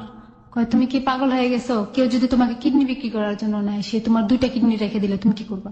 আমার ভিতরে ওই ভয়টাও তখন নাই। আমি বলছি দেখেন আঙ্কেল, আমার খুব বেশি দরকার। কি দরকার? আমি আমার বাবাকে ইয়াতে ক্যান্সার হয়েছে, তো এখন আমি ওটা চিকিৎসা করা লাগবে। আমি মিথ্যা কথা বললাম। পরে কয়ে যে শুনো, এটা এখানে বলছো, আর কোথাও বলো না, তুমি সোজা বাসায় চলে যাও, যেখান থেকে আসছো ওখানে চলে যাও। পরে উনি আমার 50 টাকা দিল। তো আমি আবার গাজীপুর চলে গেলাম। গাজীপুর চলে যাওয়া, ওইখান থেকে আবার এগুলো নিয়ে ট্রাই করতেছি পরে হচ্ছে না দেখে আমি ওই যে বললাম যে বাসা ছেড়ে চলে আসছি। এগুলো হচ্ছে মাঝখানের কথা। পরে বাসা ছেড়ে আমি চলে আসছি। আসার পরে মামাদের বাসায় গেছি, ছোট মামার বাসায় গেছি। তো ছোট মামা বললো যে এখানে যে আসো, ওগুলো যে বাসাটা আছে ছাইড়া দিয়ে যায়, বাসা ভাড়া ছাইড়া দিয়ে, এখন তো তুই তো আর ওইদিকে যেতে পারবি না। আমি ওদিকে আর কি করতে যাবো, আমার কাজ কি ওখানে আর? পরে আম্মা বলে কি, তোর আরিফ কই? মামা আমার ইনসাল্ট করে বলে যে তো আরিফ কই, আরিফ কোথায় গেছে এখন? আমি কই না, ও তো বাড়িতে গেছে। ও এর মধ্যে আবার সবাই জানা গেছে ওর যে একটা বউ আছে। আমি আবার সবাই বলে দিছি, বলেও দিয়েছেন সবাই বলে দিছি ওর যে একটা বউ আছে। আর এই যে আপনার আগের হাজবেন্ড, সে আপনার সঙ্গে একেবারে যোগাযোগ করে না, এই সময়ের মধ্যে হয়নি? কোথায় আছে বা কি আসে বিষয়, আমি বাইসে আছে কিনা বা ও বাইসে আছে কিনা, এটা কিচ্ছুই জানি না। আমার মা বলেছে ঠিক আছে তো বাড়িতে চলে যাও তুমি। আমি বাড়িতে চলে গেছি। এই কিডনির ব্যাপারটা কথাটা তো ডাক্তারের সাথে বলে, ডাক্তারের ফোন নম্বর নিয়ে নিছি। কোন ডাক্তারের? এই যে ডাক্তারের কাছে ব্লাড টেস্ট করাইছিলাম, আচ্ছা আচ্ছা, ওনার ফোন নম্বর নিয়ে নিছি। উনি বলছে যে ঠিক আছে, আমি কোনো সময় সরোয়ারি দিদি গেলে এটা নিয়ে আলাপ করে তোমার জানাবো। ঠিক আছে, আমি ওনার ফোন নম্বর নিয়ে বাড়িতে চলে গেছি। এখন আরিফের সাথে আমার দেখা করতে হবে। আর আরিফের সাথে আমি দেখা করবো, ওকে না দেখলে আমার ভালো লাগতেছে না। পরে আমি ওর সাথে দেখা করবো, আমার হাতে টাকা নাই। এখন না ওই যে আরিফ রাসেলের ওই বিচারটা নিয়ে তো চেয়ারম্যানের বোর্ড অফিস, গ্রামের বাড়িতে যেটা বলে উপজেলা অফিস, তো উপজেলা অফিসের সচিব ছিল কি, যে উনি বিচার টিচারি করে চেয়ারম্যানের কাছে নিয়ে দেয়, বিচারের ডেট ফাইনাল করে আর কি উনি। তো ওনার কাছে গেলাম, উনি আমাকে দেখে উনি আমাকে খারাপ প্রস্তাব দিল। কিসের বিচার আপনার? কার সঙ্গে? রাসেলের সাথে আমার তালাকের বিচারটা। ও আমাকে ডিভোর্সনামা তখন পাঠিয়ে দিচ্ছে। আমি বাড়িতে যখন গেছি তখন আমার ডিভোর্সনামা পাঠিয়েছে। আচ্ছা আচ্ছা, আমি চাইতেছি আমার কাবিনের টাকাটা দিয়ে। কাবিনের টাকাটা আপনাকে দিয়ে দেখ, মানে আপনার দেনমোহরটা দিয়ে দেখ। হ্যাঁ, কাবিনের দিয়ে দেখ। কত টাকা ছিল দেনমোহর? দেনমোহর ছিল হলে 2.5 লাখ টাকা। 2.5 লাখ টাকা। সেটার জন্য আপনি মানুষের কাছে যাচ্ছেন বিচারের জন্য, আপনি থানা পুলিশে যাননি? না, থানা পুলিশে জানে। পরে আমি যে এলাকার যে মেম্বার ছিল আমার, সেই মেম্বারের কাছে গেছি বিচার চাওয়ার জন্য। উনি আমার কাকা হয়, কাকা রাখি বড় গলায়। উনি আমাকে বললো যে আমি যা বলবো তা শুনতে হবে, তাহলে আমি তোমাকে তাহলে বিচারে জিতাই দেবো। আমি কি শুনতে হবে আমাকে? আমার বললো যে তুমি আমার ফার্মেসি ছিল ওনার, ওখানে আসবা, সন্ধ্যার সময় আসবে। আমি কেন যাবো ওখানে? বলে তোমাকে চাকরি দেবো। আম্মা বলছে যে যাবি। আমি কই না, ওনার তো মতলব খারাপ, তুমি তাহলে সন্ধ্যার সময় আমাকে যেতে বললো কেন? আমি বুঝে গেলাম যে ওনার মতলব উনি সন্ধ্যার সময় যাওয়ার মানে চাকরি দিতে হলে সন্ধ্যার সময়, দিনের বেলায় কি হয়েছে। পরে উনি আমাকে সন্ধ্যার সময় যেতে বললো, আমি দিলাম না। পরে আমাকে মোবাইলে বললো যে আমি যা বলবো তা করতে। আমি কি করবো কাকা? আপনার সাথে আমি কি করবো? আপনি তো আমার কাকা, এক গলা যাকে আমি কাকা বলি, বড় ডাক, বড় বাপের চেয়ে ভালো করে আপনাকে সম্মান করি, শ্রদ্ধা করি। আপনি কি যেটা বলবেন সেটা কি শুনতে হবে আমাকে বলেন? কয় তুমি আমার সাথে, আমাকে সময় দিতে হবে। কি সময় দেবো আমাকে? উনি আমাকে ফিজিক্যালি রিলেশন করার জন্য অফার করলো। এগুলো আমি রেকর্ডিং করে ফেললাম কথাগুলো। ওগুলা করার পর আমি আম্মাকে শোনালাম, আম্মা দেখেন আপনি কাকা মেম্বাররা বিশেষ করে মেম্বারে এই কাজটা করতেছে। পরে হলো এখন কিডনির ব্যাপারটা হচ্ছে, এখন আরিফ বলতেছে, আরিফ ঢাকা চলে গেছে। আরিফ বাড়ি থেকে ঢাকা চলে গেছে, মোহাম্মদপুর। ঢাকা চলে আসার পরে ও বলতেছে কি কিডনির ব্যাপারে একটা ট্রাই করতেছে। ও আমার গ্রুপটা জানছে, যায় না, ও ট্রাই করতেছে, বিভিন্ন হসপিটালে যেতেছে, ট্রাই করতেছে এটা নিয়ে। ও নিজেও ট্রাই করছে? হ্যাঁ, ও নিজেও ট্রাই করতেছে। তো আমার বললো যে কি একটা কাজ করো, ঢাকায় আসো তুমি। আমি বাড়ি থেকে ঢাকা আসলাম। আসার পরে ওই যে ও কি করলো, আমার নিয়ে বসে বসে কিছু লিখলো আমার গ্রুপ দিয়া আর আমার ফোন নম্বর দিয়া। এই যে একটা লিখলো, ও কয়েকটা পোস্টার লিখলো, আচ্ছা। হ্যাঁ অনেকগুলো হাতে লেখা পোস্টার লিখলো, এখানে একটা ঘাম কিনলো, কেনার পরে ও সরোয়ার্দী কিডনি হসপিটালের অনেকগুলো লাগাইলাম। তো পোস্টারগুলো লাগালো? হ্যাঁ, ও নিজে হাতে লাগালো? ও লাগাইছে, আমিও লাগাইছি। আপনিও লাগালেন? হ্যাঁ, দুজনই লাগাইছি। ওকে, পোস্টারে কি ছিল ভাষা? কিডনি বিক্রি করতে চাই, কিছু টাকার বিনিময়ে ফোন নম্বর এত এত, রক্তের গ্রুপ এটা। ও মোহাম্মদপুর ওর বাসায় চলে গেছে, ওই যে বন্ধু বান্ধবের সাথে যে মেসে থাকে ওখানে চলে গেছে। আমার তো থাকার আর কোনো জায়গা নাই। স্টেশনে গেলাম তো 10:30টার দিকে আমার কাছে একটা কল আসলো। এটা কল জিহাদ নামে একটা ছেলে একটা কল করছে। কল করে বলে যে কি আপনি কি, আমার নাম ধরে বলো আপনি কি অমুক, আমি কি হ্যাঁ আমি। বলে যে আপনি কি কিডনি বিক্রি করতে চান? আমি কি হ্যাঁ। কেন? আপনার তো এটা ফোন নম্বর আপনার। আমি কি হ্যাঁ এটা আমার। কেন কি হয়েছে? আপনি আমার বলো আপনি কোথায় থাকেন? আমি মিথ্যা কথা বললাম, আমি মোহাম্মদপুর থাকি। কি হয়েছে? আমার ভাইয়ের তো কিডনি দুইটা ড্যামেজ হয়ে গেছে, তো রক্ত লাগবে কালকে।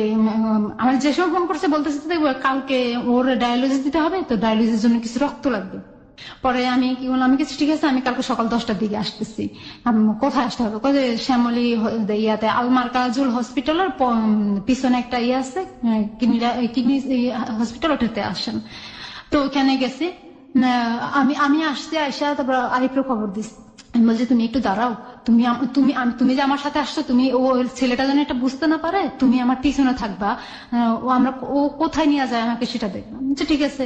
তো জিহাদ আসাদ গেট আসলো, আইসা আমি কই জিহাদ বললাম, আমি জিহাদ ভাই আপনি একটু আসাদ গেট আসেন, আইসা আমাকে করে নিয়ে যান, আমি তো ওদিকে যেতে পারতাম না, চিনি না দিদি। আচ্ছা ঠিক আছে।